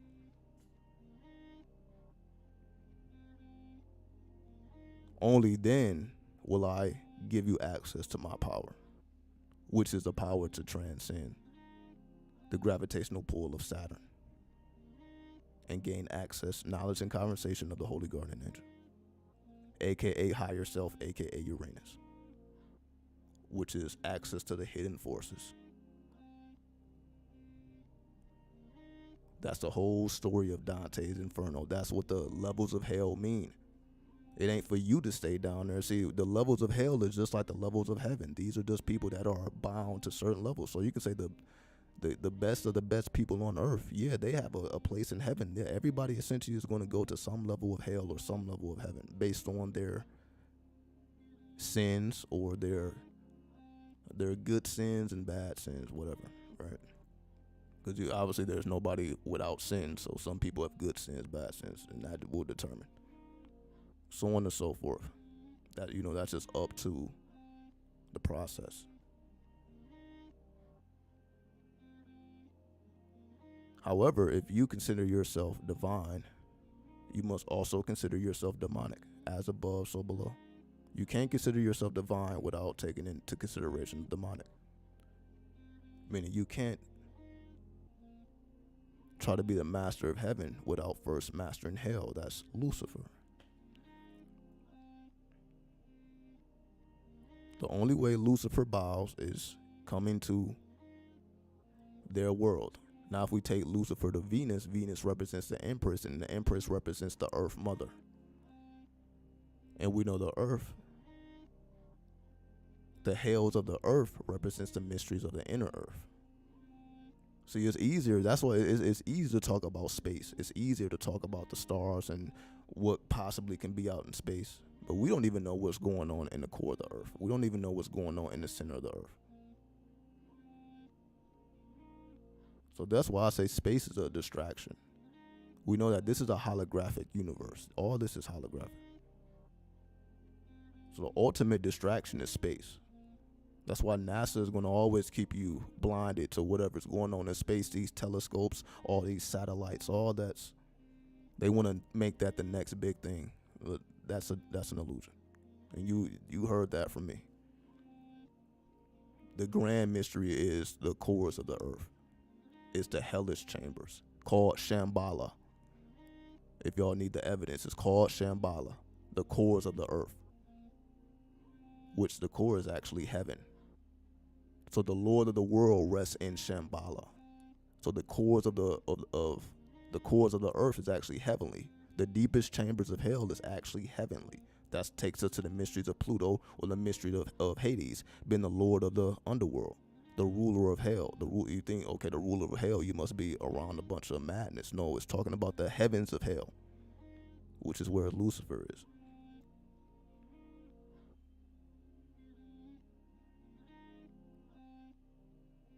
So the highest chambers of hell is actually heavenly. But you would know that if the last place you want to be is hell. That's why they make hell. Hell is supposed to be the last place you want to go. They spend all of religion trying to influence you not to sin because you don't want to go to hell. That's public enemy number one, hell, and you don't want to deal with the devil. It's public enemy number one.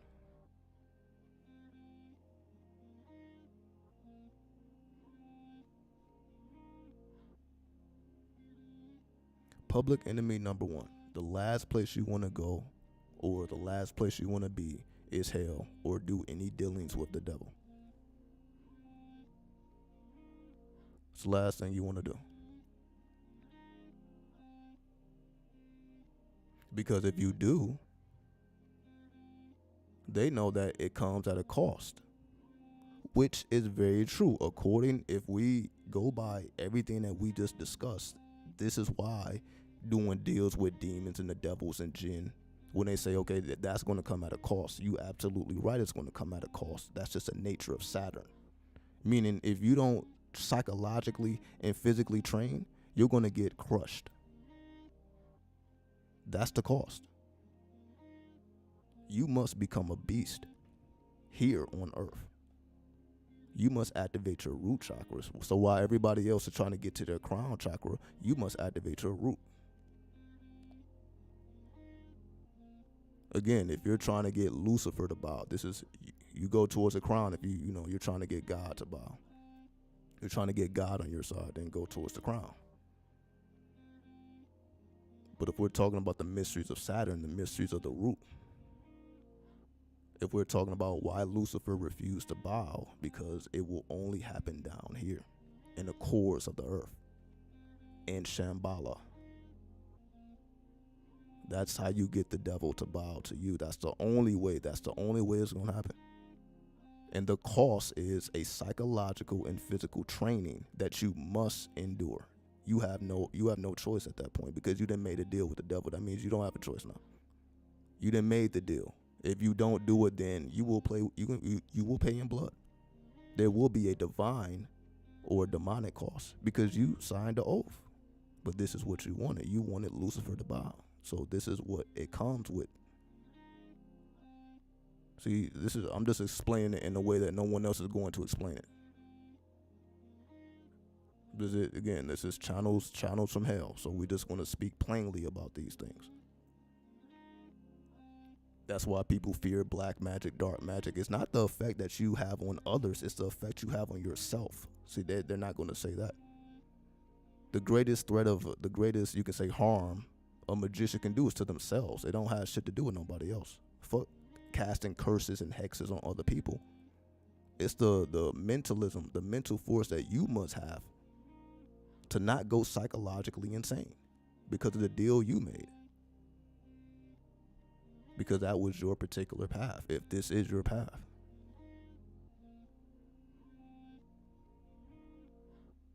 That's the only way it's going to happen.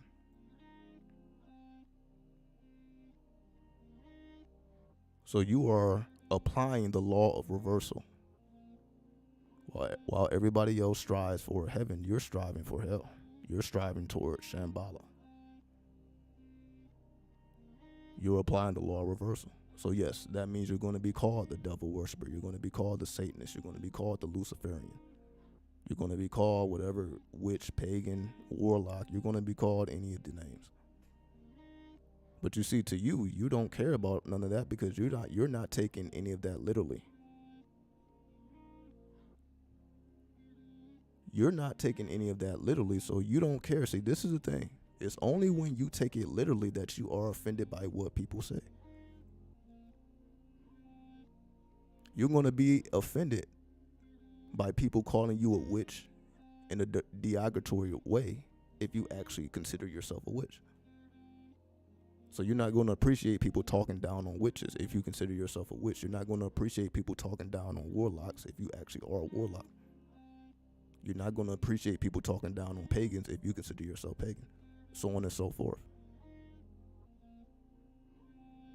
But as a magician, you're not attached to any of these tools, any of these titles. These are vessels that you use for spirit. These are spiritual vessels. You have no attachment. You have no karma. You have no karmic debt. You're not building up karmic debt by developing attachment to people, places, and things.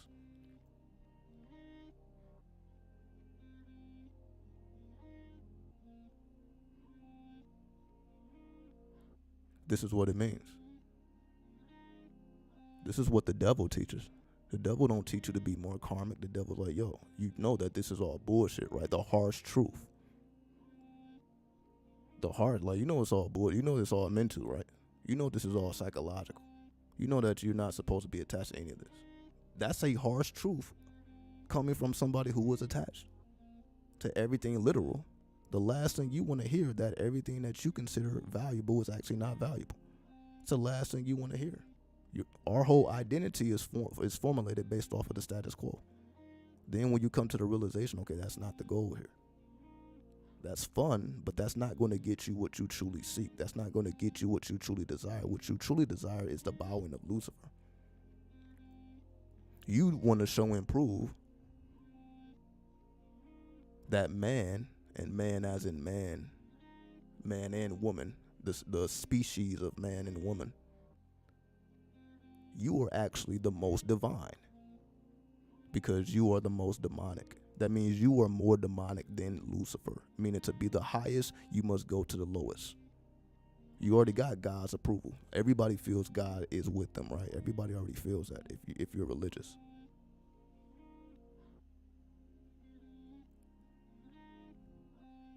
You're descending into the hells to show and prove that you are supreme, that your consciousness is supreme. You already got the blessings from God, but you need blessings from Lucifer, right? You got to be dualistic. So the magician is above all other titles, witch, warlock. The magician is purely symbolic itself. So now you're not even calling yourself a magician. We're just talking about the magician card in the tarot. But yes, a magician would be above the title because a magician is just magic, a magic worker. Magician just represents a magic worker, a work of magic. Magic just represents hidden forces, hidden or subtle forces. You are a worker of subtle forces. So if you are a worker of subtle forces, yes, you don't give a fuck about titles. You don't give a fuck about any of that. You don't give a fuck because none of that matters to you. This is all psychological to you. That's the idea that the magician is conveying. That yes, I look like I'm doing some type of demonic spell, that I'm trying to summon some type of demon. That's what it looks like. But this is psychological.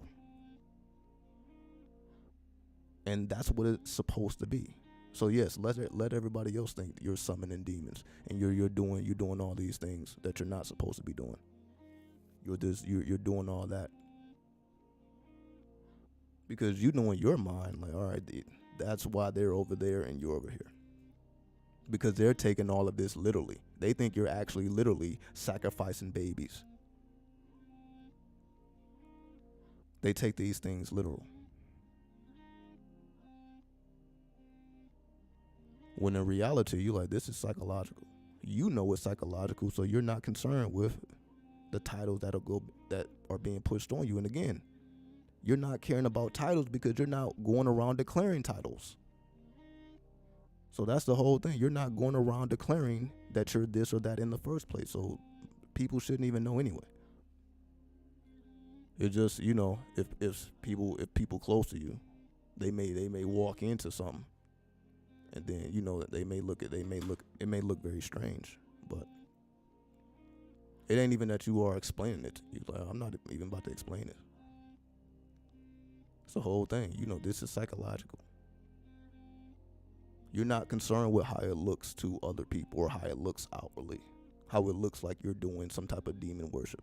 How it looks like you're doing some type of devil worship when you're just doing a psychological cleanse.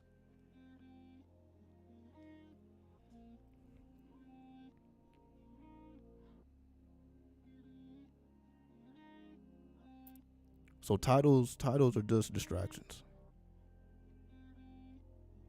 Titles, all they do is separate. A title is I'm Christian, you're a Muslim, and that's what makes us different. But if I didn't know you were Christian and I didn't know you was Muslim, if I didn't care about the titles, we could actually just be civilized with each other. It's because of the titles that we feel like we're enemies. That we feel like it's a us versus them. My flag is red, your flag is blue. So that already puts us at odds. Well, if I didn't know your flag was red and I didn't know your flag was blue, would we really be at odds right now? If that never came into consideration. It's only when the titles come into consideration, now it causes separation. So yes, the energy of separation, you can say, is negative. That is the negative current. It separates. So in a sense, it's doing what it's supposed to do, because that's just the nature of it. So in a sense, I'm not even speaking on that as if that's wrong. That's just the nature of negative energy. So it's actually doing exactly what that's a form of alchemy. When you're going through the alchemical degrees, one of the degrees of alchemy is separation. That is one of the degrees of alchemy. So I'm not speaking about these things in a negative sense. Because again, we're dealing with the mysteries of hell. We're dealing with the mysteries of devil. We're dealing with these harsh truths. Everything you don't want to know, right?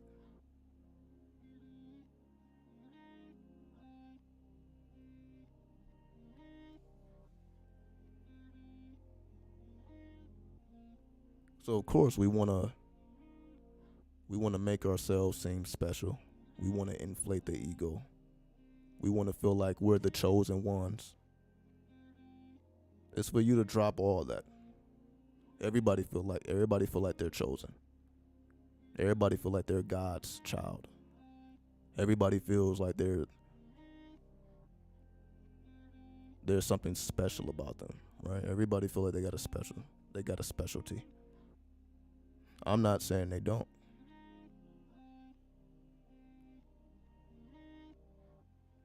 But it doesn't become a thing that you care about.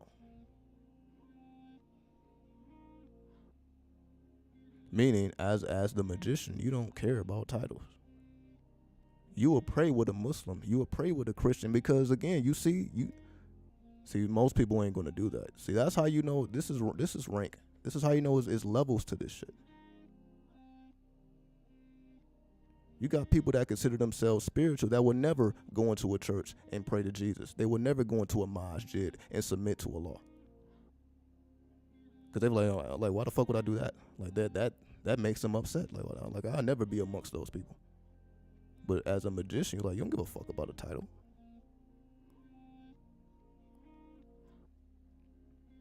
You're like, yo, I go right up in this church and fucking participate in a service and pray and say the fucking Lord's Prayer at the end of that bitch.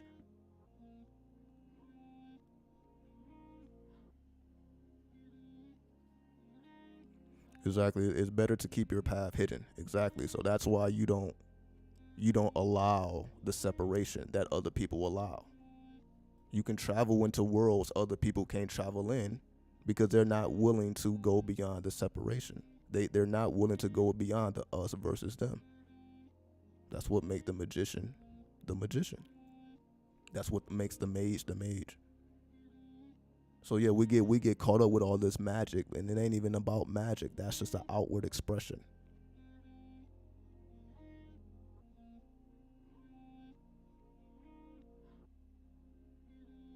So that's what it is. Like, you don't, as a magician, you're not offended because people continue to exalt the white Christ. You're not offended by that. You don't mind whatsoever. You will sleep right in their house with Jesus looking over your ass. Eat at their table. Say morning prayer. You don't, because you're psychologically over all that. It's not programming you, and it's not irritating you either. It's not positive or negative. It's neutral. It's like you're not concerned with that. You just have respect. You're like, I'm going to respect the spaces that I'm in, and I don't have to limit the type of spaces that I choose to be in. I don't have to limit my circle to just a certain type of people, a certain type of person.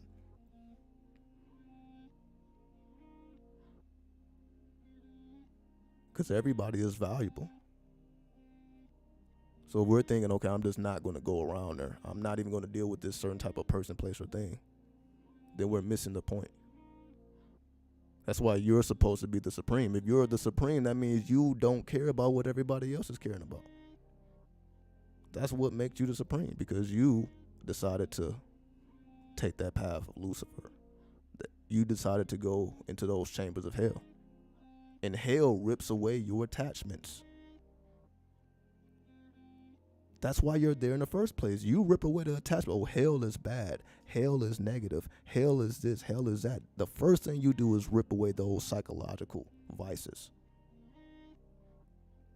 Because those are not truth. Those are literal. But that has nothing to do with the psychological.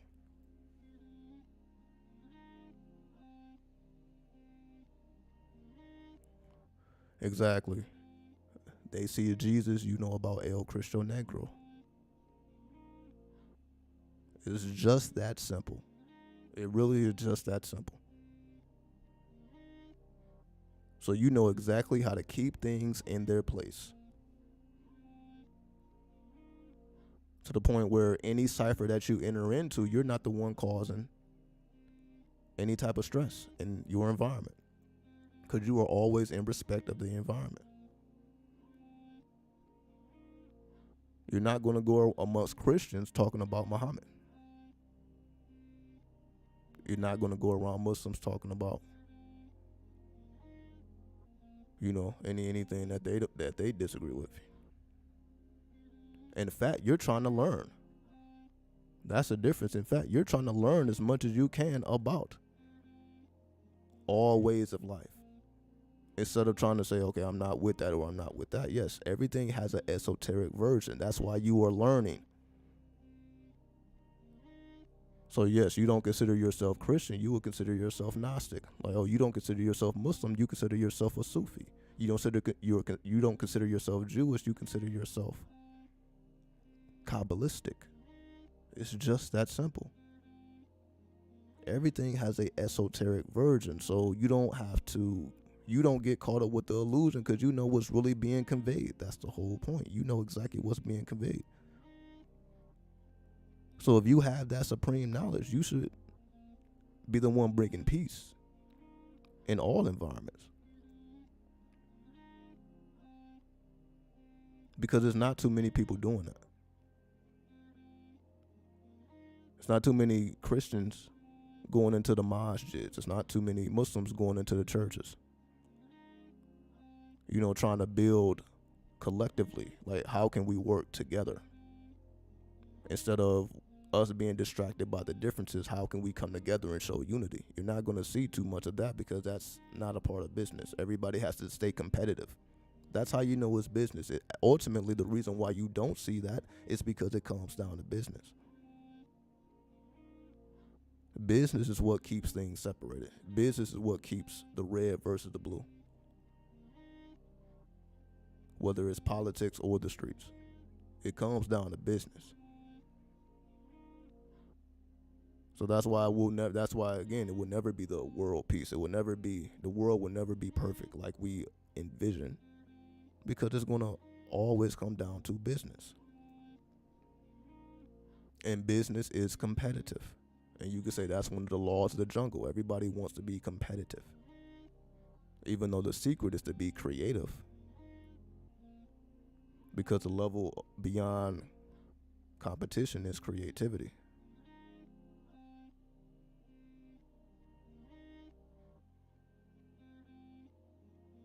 And what triggers the creativity is you not denying yourself anything, because you're not concerned with anything that everybody else is concerned about. It's like you're just not concerned.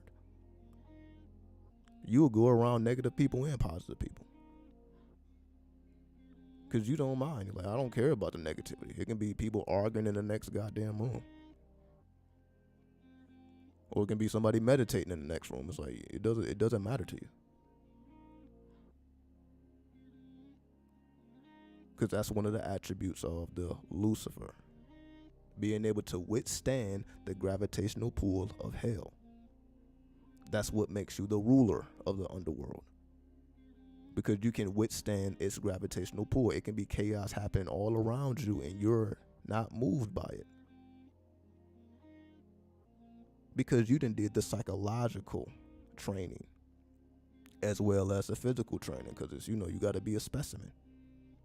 So you're keeping yourself as physically and psychologically fit as you can, because that's just a requirement if you're going to access the worlds down here. If you're going to roam the territories down here, that is the requirement. It's like signing a non-disclosure, a non-disclosure agreement. You can't speak about it.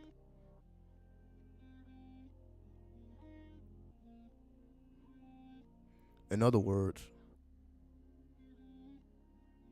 you have to take an oath to even be down here. In other words, you can't even access the lower worlds without taking the oath. Like, all right, if you violate, you will pay in blood. You can't even access those worlds without taking the oath.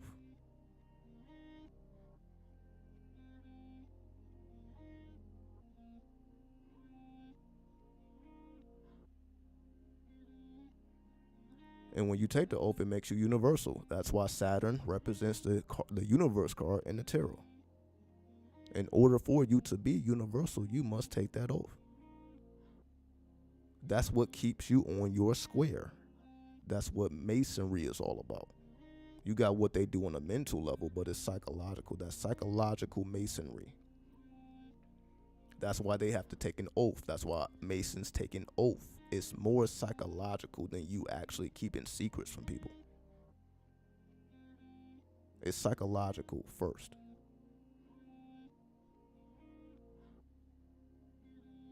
Meaning the responsibility of truth comes at a cost, at a weight.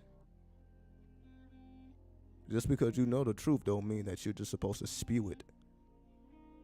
As they say, cast pearl before swines. Just because you know don't mean you speak what you know without knowing the environment in which you are in. And that's why, you have to respect the environment that you're in to even know what to say in the environment. You must respect the environment. So you're not going into a church talking about Muhammad. You are respecting the environment. So whatever message that you are trying to convey, you're going to convey it in their language. You're going to open up that Bible. So if you got something to say, if you have a disagreement or an agreement with something, you're going to use the book that they use. You're not going to go outside of their book, because you know the book. Same thing with the Muslims. You're going to go to the Quran. You're not going to come at them with a Bible. If you have a disagreement or an agreement, you're going to come with the Quran, because you know that book. You should know these books. If you're not going to come at a Jew, you're going to come at the Jewish with the Torah. And again, I'm not speaking about these things literally. I'm not talking about literally pulling out a Bible and speaking about these things. It's psychological. Meaning you understand the psychological attributes of these stories, so you don't get fixated on, well, these people believe this way, these people believe this way. You understand the psychological attributes of it all, so it doesn't matter to you. You're not caught up in any of that, although they are very much caught up in it, but you're not, because you're universal. Your whole goal is to be universal, so that you can travel between the worlds of heaven and the worlds of hell. That's the goal. So Lucifer, being from hell, has access to heaven.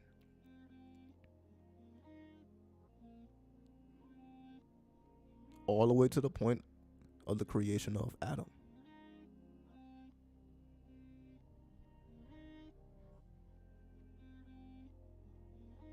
So the goal now is, with the help of God or the divinely attributes, everybody has a godly spark within them. Now you must travel hell. As they say, travel in the valley of death. But you got the Lord with you, so fuck it. It's the same attribute. Everybody is saying the same thing. But due to the business, we keep ourselves separated. But everybody is saying the same thing, one way or another. You just come to the realization everybody is saying the same thing, just differently. So you don't get caught up in none of it. You accept all of it, like everybody's telling the truth. See, that's what makes you supreme. You like, oh, everybody's telling the truth. It ain't one person's telling the truth and another person is lying. It's not a us versus them. Everybody's telling the truth. Everybody's telling some form of truth. Everybody who's making the intent to be truthful are speaking truth in one form or another when they make the intentions to do so.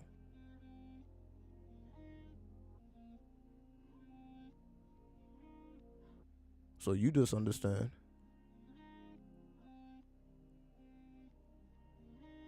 You must travel all these worlds to consider yourself more supreme than Lucifer, to consider yourself more supreme than the devil, to be able to have control over the devil and rule over the devil.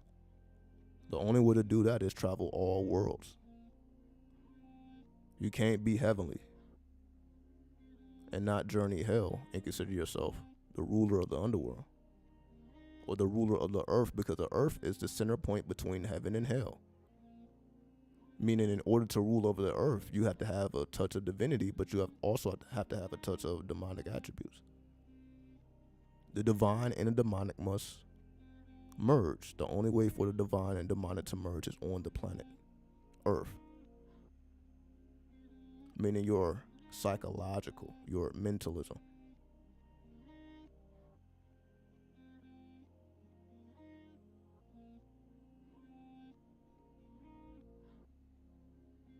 So what they consider devil worship, because it's never even like that. For one, like, people praise God. How many times have you heard people shout "Hail Lucifer"? So let's just be honest here.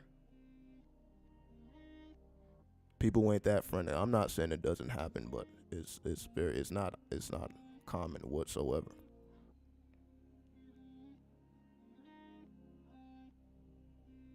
So it's never a form of worship.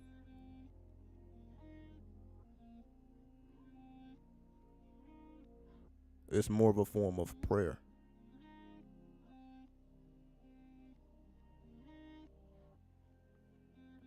It's only a form of prayer.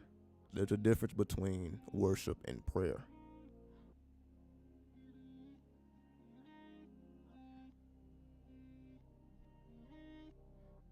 You can say worship is an expression of prayer. Because prayer, you can say, is like you being in meditation, you being passive. As worship is you being active, you participating in the active principle.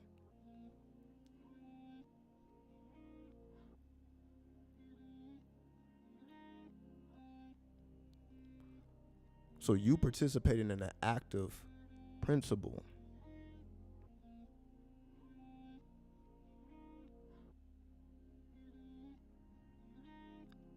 is still a psychological idea. Meaning the devil is a psychological idea.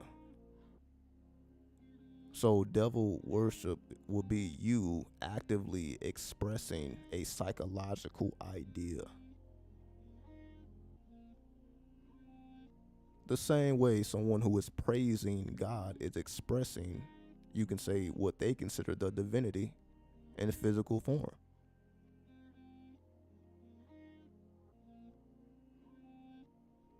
You're becoming a vessel, you can say, of the Holy Spirit. As they say, catching the Holy Spirit or catching the Holy Ghost.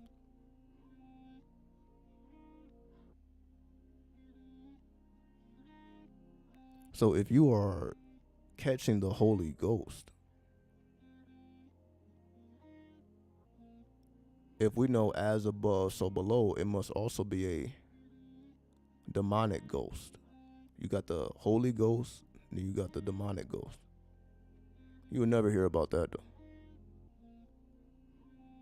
The demonic, but I guess that's why they say Lucifer tempts people, right? In the shadows, the tempter. I guess that's the demonic ghost. I guess the tempter, the one who's whispering in your ear to do sin. I guess that's what they consider it. Nonetheless,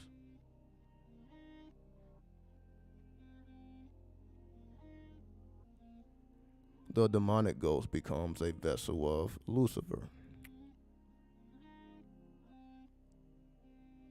And the only people that think that that's something terrible and wrong is people that are religious, because of the psychological programming. Ever since you was a child, you was made to fear Lucifer. So of course, as an adult, you're gonna continue with that fear unless it's broken. But that was never the case. That was always programming. That's never what it actually was.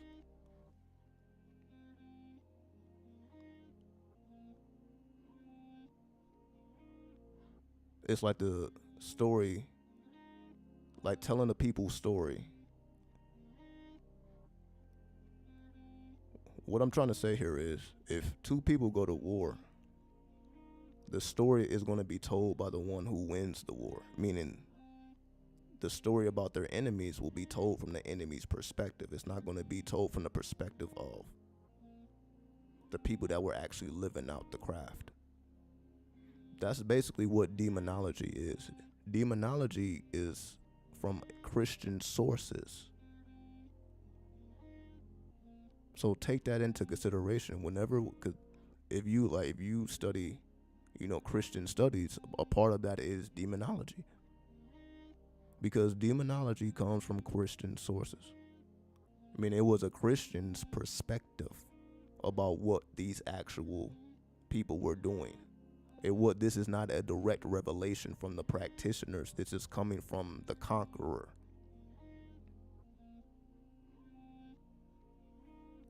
So most of what we know about demons came from Christian sources, came from the conqueror. It did not come from the actual practitioners.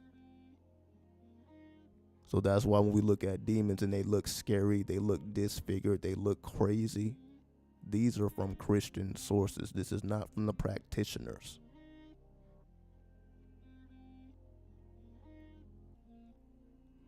That's just another way to keep your mind enslaved. If you think you're looking at some crazy ass being, or this demon looks this crazy, that's all psychological programming.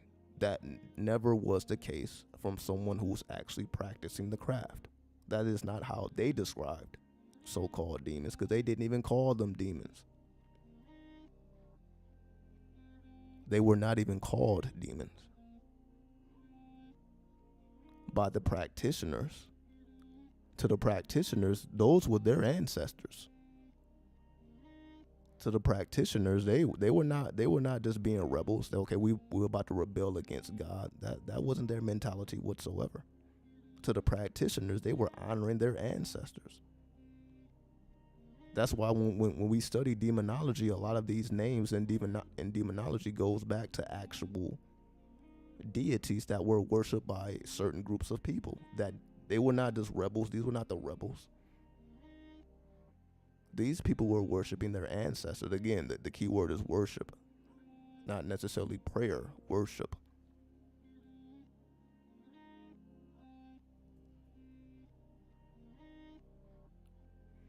So for us to even consider them so-called demons, is us still holding on to that psychological misunderstanding.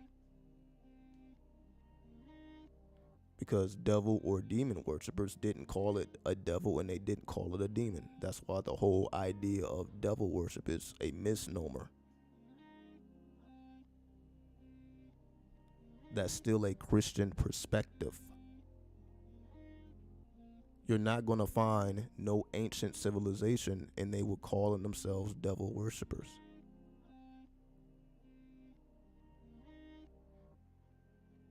This was ancestral worship. They didn't consider themselves rebels. They wasn't trying to rebel against the system unless you're talking about the Gnostics. Now that's a different story then. Because the Gnostics didn't care to be a part of society whatsoever. So they were considered rebels. That's why they're considered early Christians, the so-called rebellious Christians, before it was actually made mainstream. So before Christianity was mainstream, there were Gnostics, and it wasn't just one type of Gnostics. There were various types of Gnostics. So all Gnostics didn't believe the same thing. Some Gnostics worshipped Cain, while others worshipped Seth. So before they were talking about a Christ, a Jesus Christ, the first Christ was actually Seth, according to the Gnostics. So all Gnostics didn't believe the same thing. It was about 12 or even more different types of Gnostics. They all did not believe the same thing. They all didn't have the same symbol of worship. That's why they call it early Christianity, because they all did not agree. I guess just like now, every Christian set doesn't agree fully. But they all essentially agree on the same image, but they don't all have the same story of that image. So early Christianity had different symbols. Again, some considered Cain, some considered Seth, and others actually considered the serpent. So it wasn't Cain or Seth, it was actually the serpent, which was considered the messenger of God, according to the Gnostics, or a certain set of Gnostics. Not every Gnostic, but those set, the serpent worshippers. That is a certain sect of Gnosticism. Every Gnostic didn't worship serpents.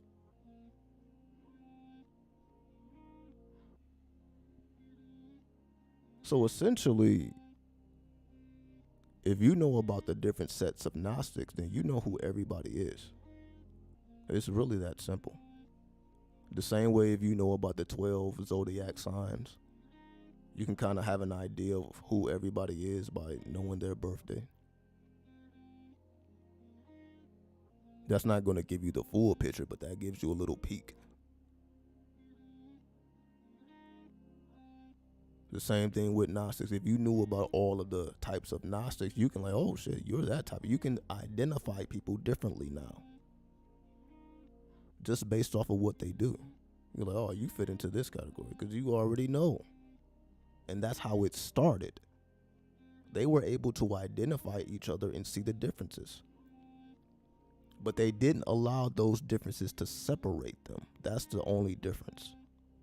They were not separated by their differences just because one accepted Cain, another accepted Seth, another accepted the serpent. They still all came together and shared their knowledge. Even though they were walking different paths, they still considered themselves Gnostic.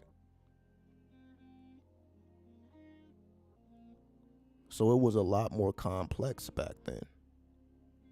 Especially because the Gnostic texts were discovered in Egypt. So this was taking place on Egyptian lands. So this wasn't in the holy city of Jerusalem, where they say, Jesus, this was in Egypt. These texts were discovered in Egypt. So this was the culture of those people. So you can say Gnostics were later day Egyptians. So you can say Gnosticism is a form of the Egyptian science, just in a later day, once the forms had changed. So now they were no longer worshiping Osiris or Asar and Aset and Set or Sutek. Now it's the serpent. Now it's Seth. Now it's Cain and many others.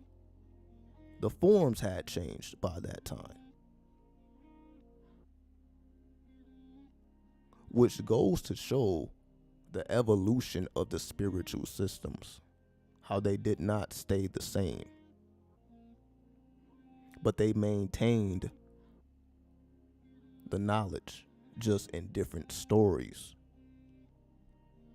as the culture began to evolve.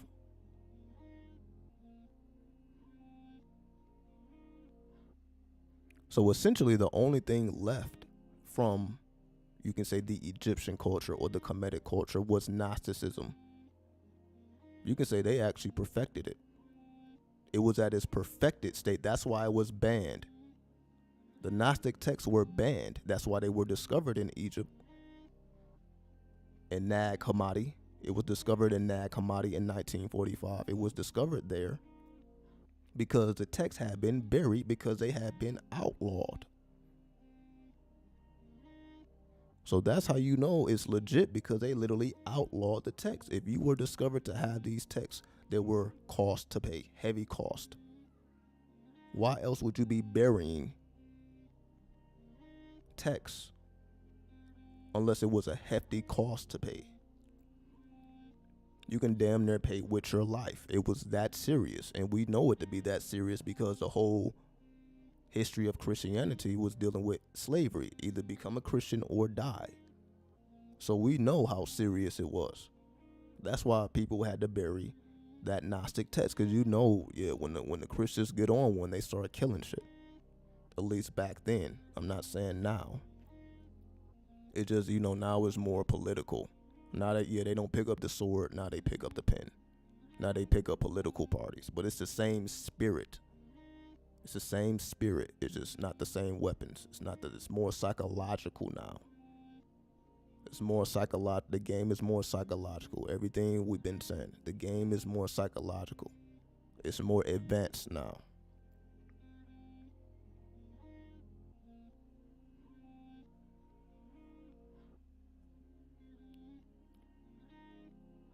So the Gnostic texts were banned because it contained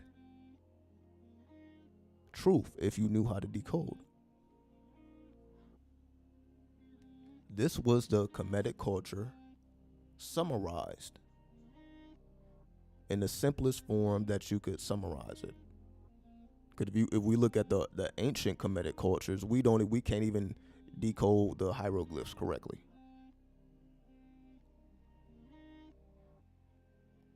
What's up, Nardo? So we try to study the ancient Egyptian cultures. It's damn near impossible because we can barely understand the hieroglyphs. So by the time the Gnostics were doing what they were doing, the culture had evolved to a level in which we can understand it in today's times. That's why it was discovered in the 20th century.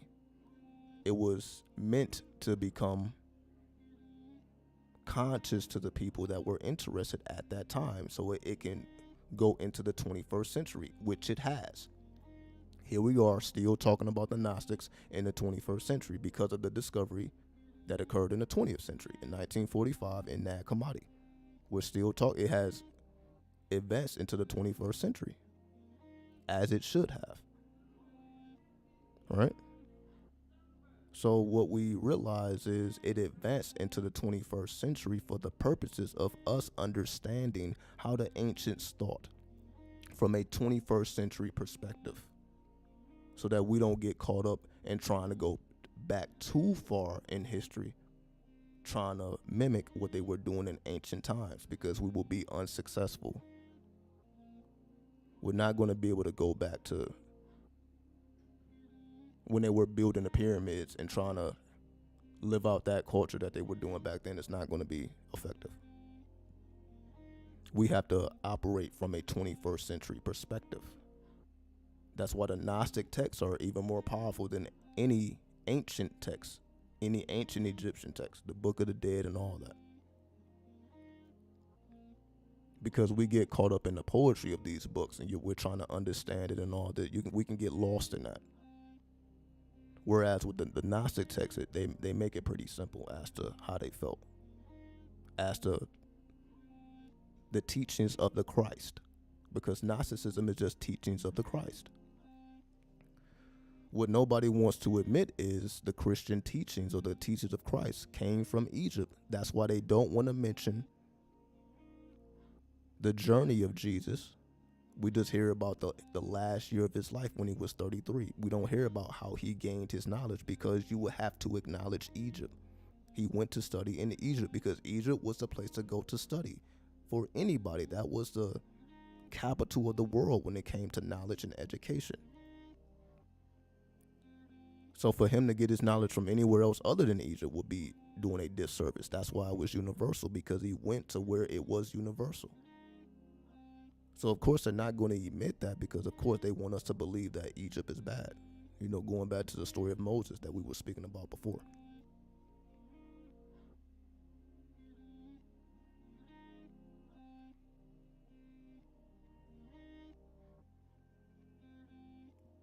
So to keep up with this idea of Egypt being negative, that's why we don't get those texts. That's why they had to be buried, and that's why we just discovered them in the 20th century. Obviously, the truth was concealed until it wasn't anymore.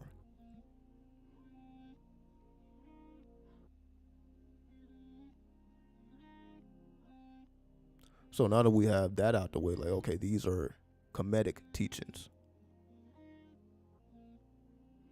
Yes, the Christ had been studying Kemetic teachings for quite some time, very long time. It was essentially a part of the culture. Obviously, he had to be studying it. That's what made him want to go to Egypt in the first place, because the teachings were already outside of Egypt. You had little remnants of it. You had little sparks of truth outside of Egypt, but you had to go to Egypt to get the full comprehension of it, which is what he did. Because that, again, was the place to go get it, to be complete with your knowledge. You had to go there. Because Kemetic science wasn't just the culture of the Egyptians or the Kemetic people. It was a universal science called alchemy. The teachings of Hermes, the teachings of Thoth, those are universal. That wasn't just exclusive for those people at that time. These are universal teachings that apply forever. That's why we don't get caught up with anything Egyptian or Kemetic. That's the whole purpose. Because you're not going to hear any Kemetic deities mentioned in Gnosticism. And even when we study the workings of 93 or Crowley within the Book of the Law, those deities are not the mainstream deities that everybody know about. Hadit is not a mainstream deity. Ra-Harkewit is not a mainstream deity. And some people know about Nuit, but some people don't. These are not mainstream deities. So even with 93, these were, you can say, the hidden deities, the more darker deities.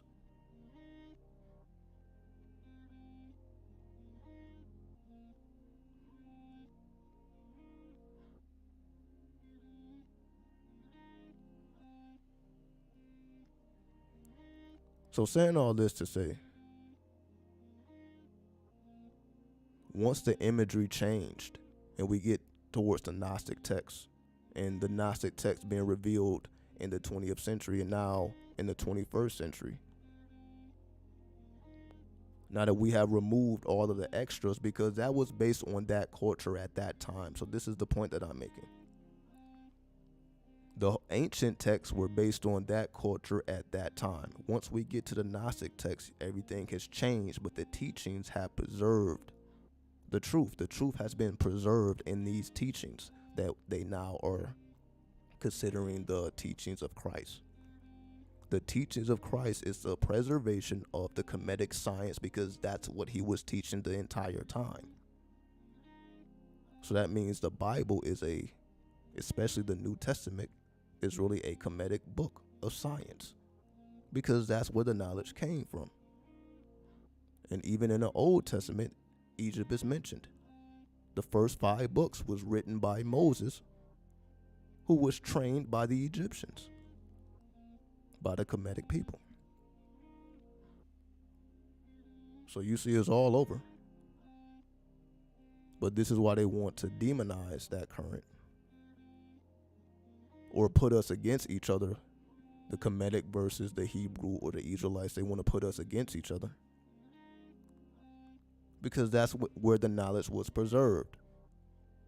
One side of that knowledge was Kabbalistic, and another side of that knowledge was Gnostic. Then that final piece is the Sufism.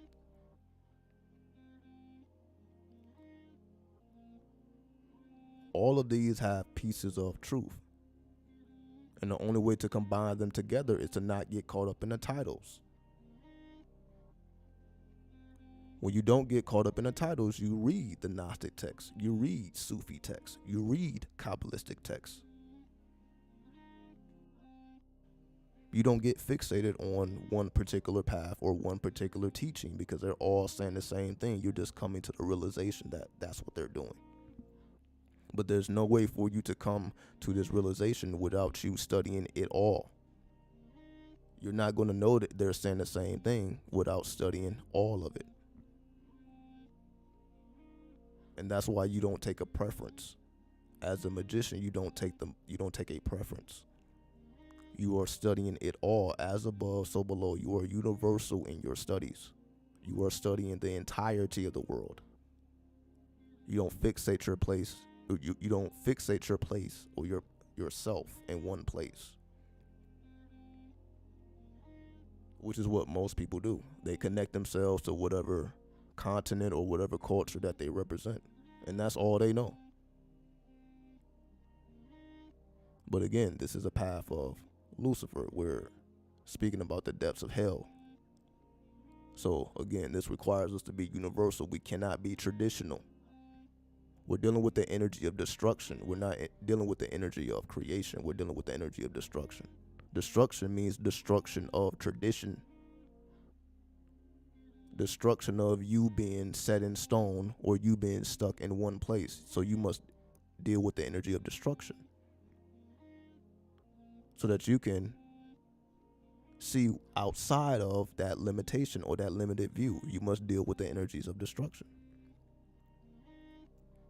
That's when destruction becomes constructive instead of it being destructive. Instead of you taking away, you're actually adding on to. You're adding on to your understanding by being universal in your studies. That's how you are able to add on, but it required you to utilize the energy of destruction before things begin to come together again. You had to destroy in order to build. That's the number 8. Build or destroy. You had to destroy before you were able to build. You had to separate yourself in order to find yourself and build upon that truth. That was a process that required a training, that required levels, that required what we call alchemy, which is the teachings of Thoth or Hermes or Christ. It's all alchemy of a psychological nature. That's the deeper teaching. So yes, it had the outer teachings for the public. That's why the Christ had public teachings, but it had teachings for the disciples. All the Gnostic text is the teachings that were given to the disciples. When we read the Bible, those are teachings that were given to the public. That's the difference. That's the difference between the Gnostic text and the Bible. The Bible is filled with stories of, the Christ speaking to the people and performing miracles for the people, for the commoners, not for the occultists. The Gnostic text is when the people leave and the only people left is the disciples and the type of conversations that they are having with the Christ, which is going to be a lot different than the teachings that he's teaching to the commoners. He's not going to teach the commoners the same thing as the disciples. So that's why you can say a lot of what's said in the Gnostic text may contradict the teachings from the Bible. Because again, this is two different audiences. So some of the deeper esoteric secrets may contradict the more exoteric teachings. They may actually contradict.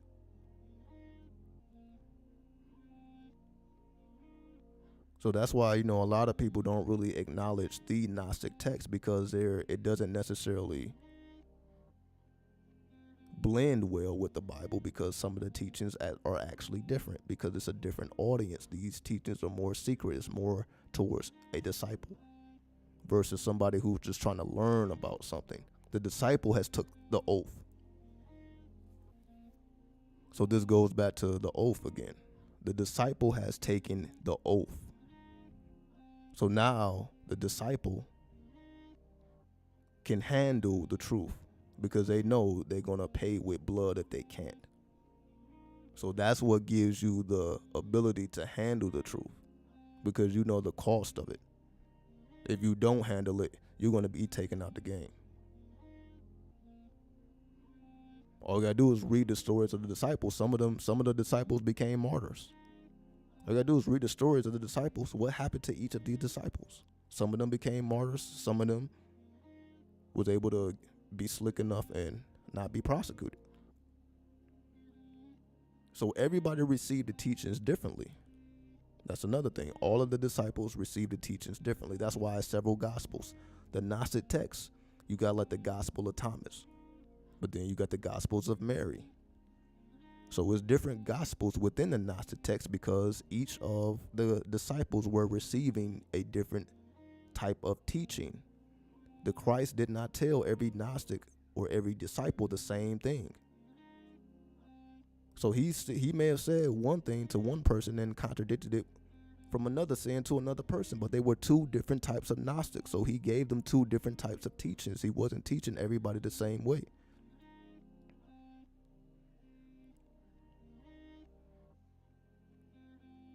Which is how it actually is. You can't teach an Aries like you would teach a Pisces.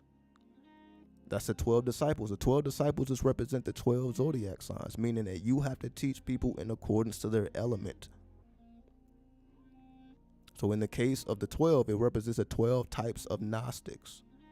So the Christ was teaching the Gnostic in accordance to their belief, in accordance to their particular path.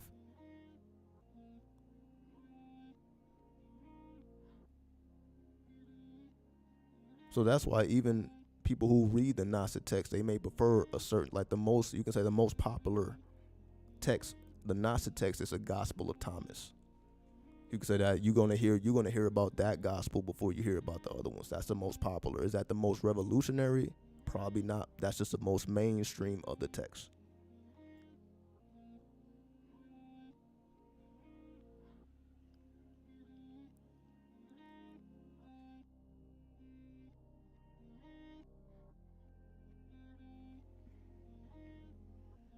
However, there are many books, many Gnostic books, and they even made it into a Gnostic Bible,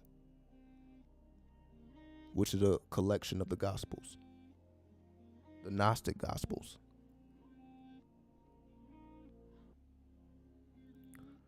So I'm saying all this to say it gets really complex in the sense of it's not really about identifying with your zodiac sign. It's about identifying with your disciple or your tree.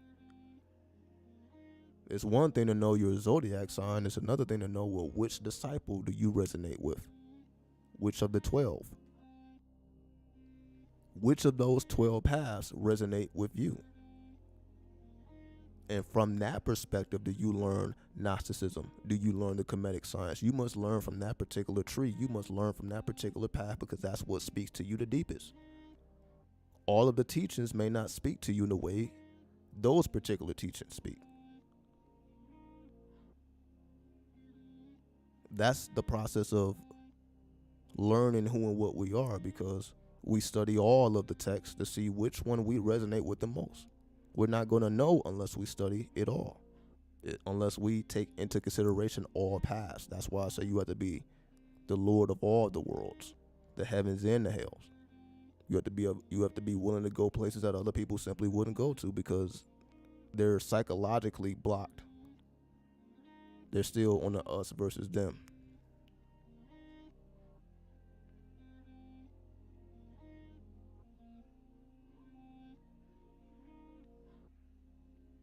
So this is why we keep coming to these same conclusions of going beyond the limitations that other people simply will not get over. And why you are required to get over it if you respect Lucifer. If you actually understand what's really going on here on a mental or psychological level. Psychologically, it's going through that training to adapt to the atmospheric pull of Saturn, which requires you to be a beast in this world. Once again, you must be beastly, but tamed with a higher mind. That's what makes it a sphinx. That's why it's not just a lion. That's why it's not just an animal. It's a sphinx. It's a mythological creature. It's an alchemical confirmation of truth, of God and devil working as one. So that's just a symbol of God and devil. The Sphinx is just a symbolic form of God and devil working as one unit. The devil is symbolized as the animal lower half, and the God is symbolized as the head upper half. They're not separated, they are working together.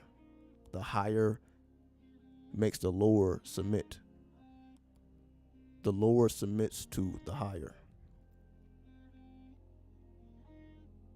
So you must tap into your higher self or your holy guardian angel to tame your lower self, not to destroy your lower self, but to tame it and to utilize it constructively, because it's absolutely necessary. You have to tap into the higher to get into the lower. That's the whole thesis of Uranus and Neptune. After you gain access to Uranus, the next planet you gain access to is Neptune. That represents your lower self. That takes you to the mysteries of the 12th house, which is karma, your lower self, your unconscious. So before you gain access to the lower, you gain access to the higher,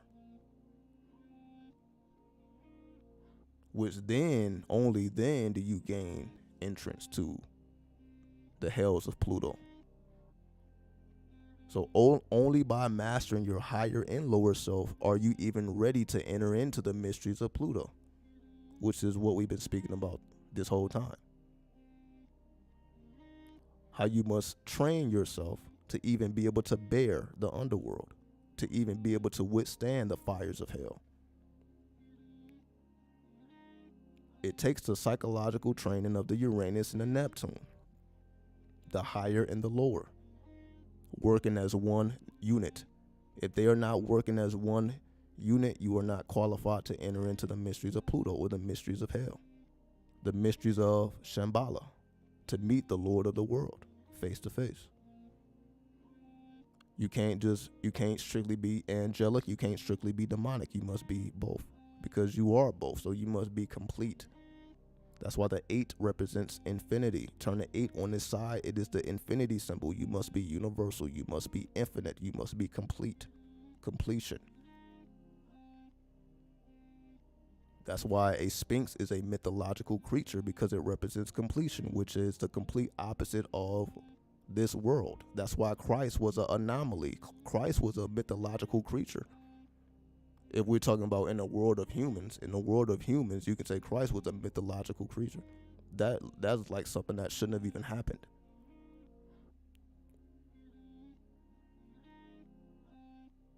Because it was an unnatural process. As they say, it was a divine birth. This was an unnatural process. But that's exactly what alchemy is. Alchemy is you causing things to occur that otherwise would not have occurred.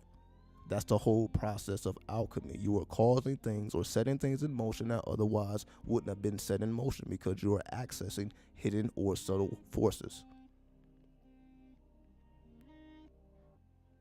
So you're able to manipulate these hidden or subtle forces.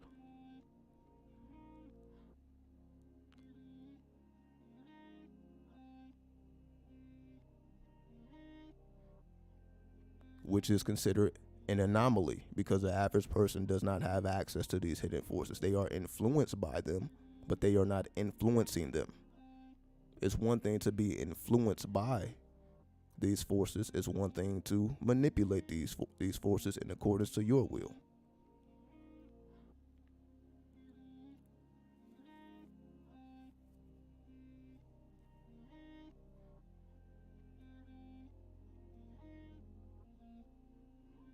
Because once you manipulate these forces to your will,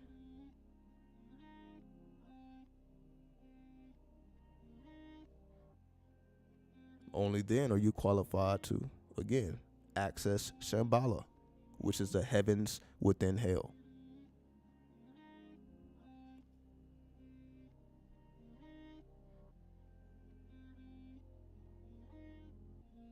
So we see it all boils down to alchemy. That is the true occult culture. That is what this is all about. The mental and psychological advancement.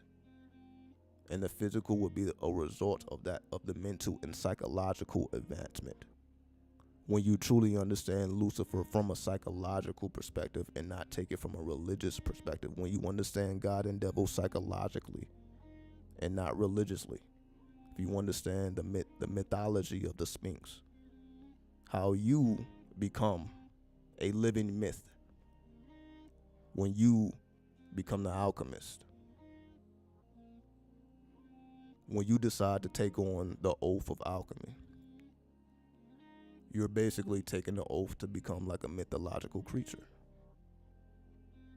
amongst humans, amongst people who would never take that oath. Because again, it's fear. Fear will keep most people away from taking this oath. But if we study the Emerald Tablets of Thoth, and when Thoth speaks about him going into the halls of Amenti, it says few will come. Few will be here. It don't say that this is where most people go. This is what most people do. No, most people will never access the halls of Amenti. That's right in the Emerald Tablets of Thoth. So I'm saying the same thing. When you make the decision to access those halls of Amenti, when you decide to go underneath your pyramid into the tombs or the paths within your pyramid,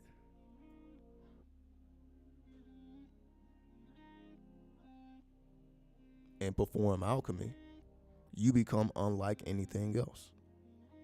You become the living embodiment of the Christ, which is the goal. But Christians will never give you that. They're quick to say, you're not Jesus, you're not Christ. But maybe you actually are. Maybe you actually are.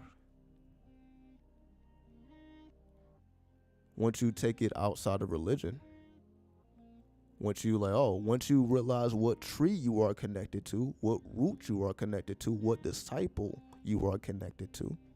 Because once you know what disciple you are connected to, all you have to do is find that gospel and get those teachings directly from the Christ. That's what the Gnostic text is for. Once you identify with your tree, your disciple, your heritage, and then you can go directly to the root. What was the Christ speaking to this particular disciple about? Where is that conversation? And you discover that conversation. And that conversation is the direct words from the Christ. So the closest you're going to get is to the disciple, and the disciple will take you to the Christ. That's you connecting yourself back to the root. back to the comedic route, back to the halls of Amenti, where few will be there. That's why it was only 12 disciples. Look how many people that are influenced by Jesus. Why was it only 12 disciples? That should tell you everything you need to know. It was so many people that wanted to get healed by the Christ. It was so many people that wanted to be fed by the Christ. It was so many people that wanted to be taught by the Christ. But only 12 were qualified.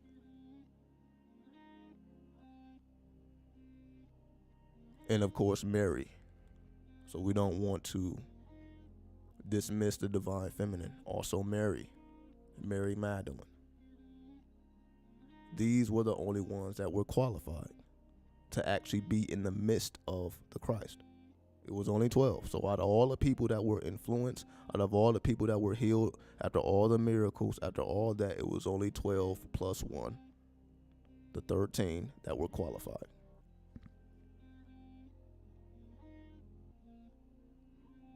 Those were the only ones who actually took the oath to bear the Luciferian light. The ones who were equipped to take on the true teachings, not the outward or the exoteric teachings, but the esoteric teachings. They were the only ones qualified to bear that truth. That's why they were there. Everybody else, again, wanted the results, but they wasn't willing to change to bear the truth. They were the only ones willing to change, willing to accept the truth, which was different than the exoteric teachings. What he was teaching the public is different than what was being taught to the disciples. They were the only one qualified to receive those truths because they were willing to take the oath. So out of all these people, it was only 13 willing to take the oath.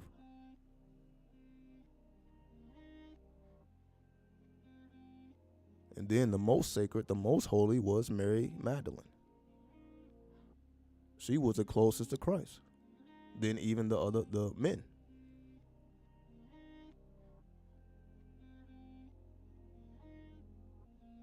So that lets you know just how exalted the feminine principle was placed even in those times. So this is early Christianity. So early Christianity made sure to acknowledge the Great Mother. And they kind of do it with the Catholic religion, by acknowledging the saints, by acknowledging Mary. But you really don't see it too much in Christianity because it's all about the Christ. You don't really hear too much about Mary Magdalene being, exalted, being on a holy level.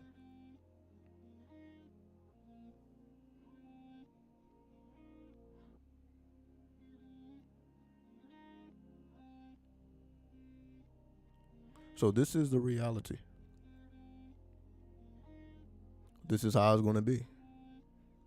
When you make it to the halls of Amenti, don't expect to see a bunch of people.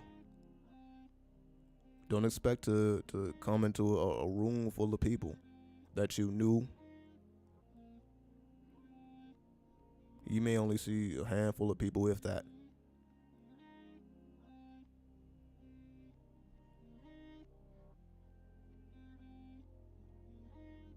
Because again, everybody's not willing to take the oath. They like the idea of the teachings of Christ. They like the idea of it. But again, when we start talking about hell, they can only come so far.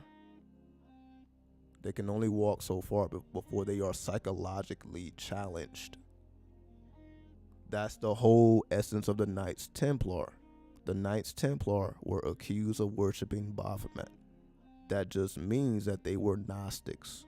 That just means that everything that you have grew up to love, now you have to release it. All this attachment that you have to this Christ, how you just admire this Christ, how you would do anything for Christ, now you got to let all of that attachment go.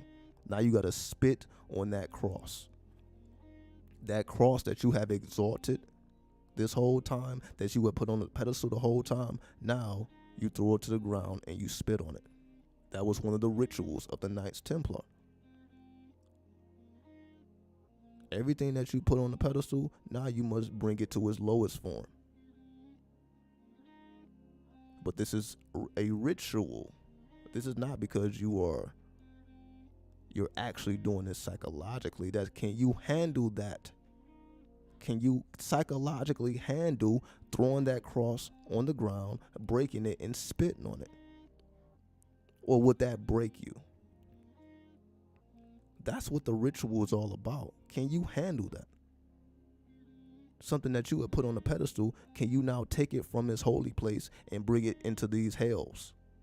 Bring it to the hellish worlds. So that's ritualistic. You exalt a symbol, then you take it to its lowest worlds. You put it all the way in the heavenly planes, then you bring it to the demonic worlds, the hellish planes. Can you psychologically handle that?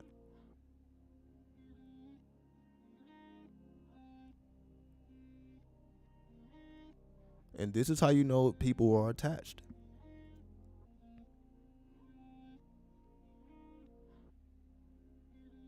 In the sense of, if anybody is unwilling to do that, then that means they have an attachment to that symbol, and that actually becomes idol worship.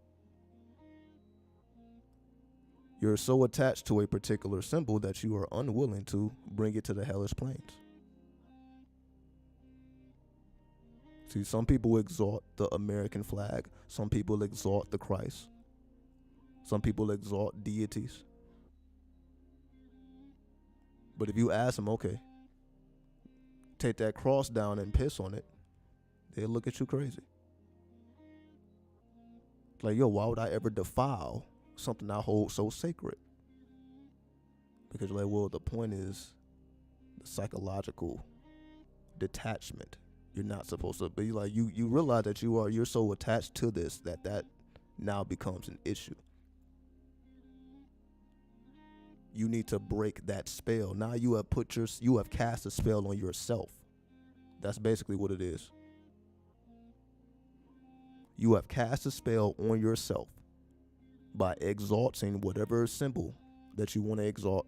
You have cast a spell on yourself to the point where if you were asked to defile it, you will have a problem doing that. And if you have a problem doing that, that means, like, you see, this is why you need to defame it or defile it. Because now it's a form of idol worship.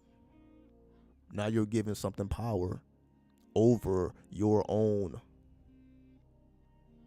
power. Now you're looking at the symbol as more powerful than your mind, more powerful than your psyche. So now you're taking power away from your psyche instead of adding power to your psyche. That's how it goes. You must add on to your psyche. You must not take away from your psyche. If you take away from the psyche, you are giving power to something other than yourself. And when you give power to something other than yourself, you're missing the whole point of alchemy. Because alchemy just goes to show, if I can put something on a pedestal, I can also defile it. I am universal. If I put something on a pedestal, I should be able to take it down and defile it and not change. It don't change a goddamn thing. Whether that cross is on the ground broken in half or exalted somewhere, it doesn't matter. Because it is all about the psychological and mental. But again, as we see, most people have become fixated on the actual physical and material representations. You're right. You saying defiling the cross made me uncomfortable. This is my point. It will make anybody uncomfortable if you exalt it. But if you really love Christ, then you're like, oh, this, like, my love for Christ doesn't change. See, you see, it's a mental thing. Exactly, the law of polarity. It is a mental thing. It's easy to exalt a symbol and gain attachment to it. It's hard to detach and to defile it. But you must bring the hellish worlds into the picture if you seek to be universal.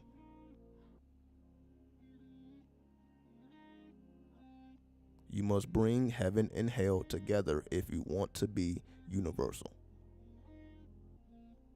It's easy to put the cross in heaven. It's hard to have that cross in hell. But that's the whole science of El Cristo Negro.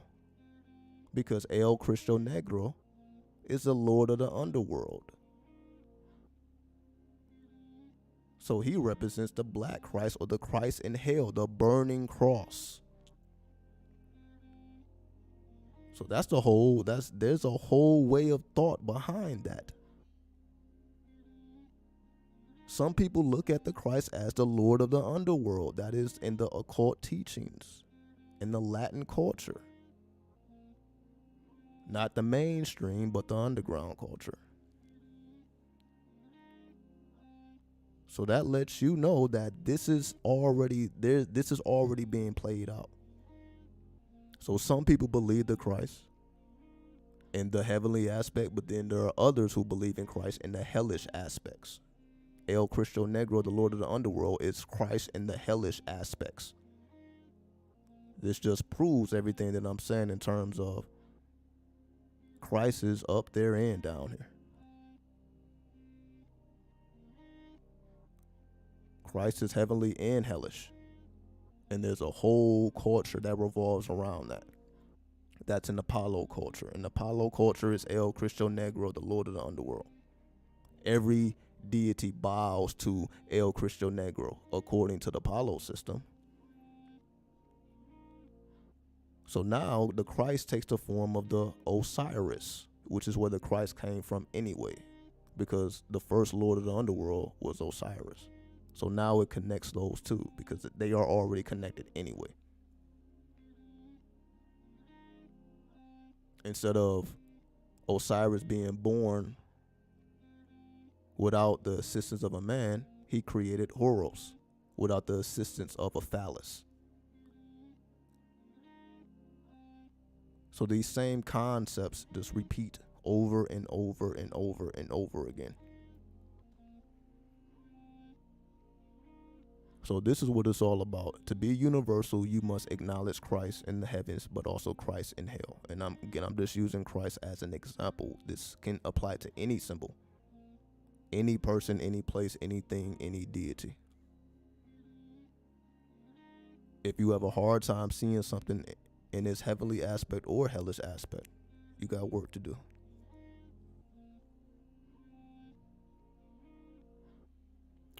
And that is the channel from hell. Everything you don't want to know. And with that, I bear peace. 93, 93, 93.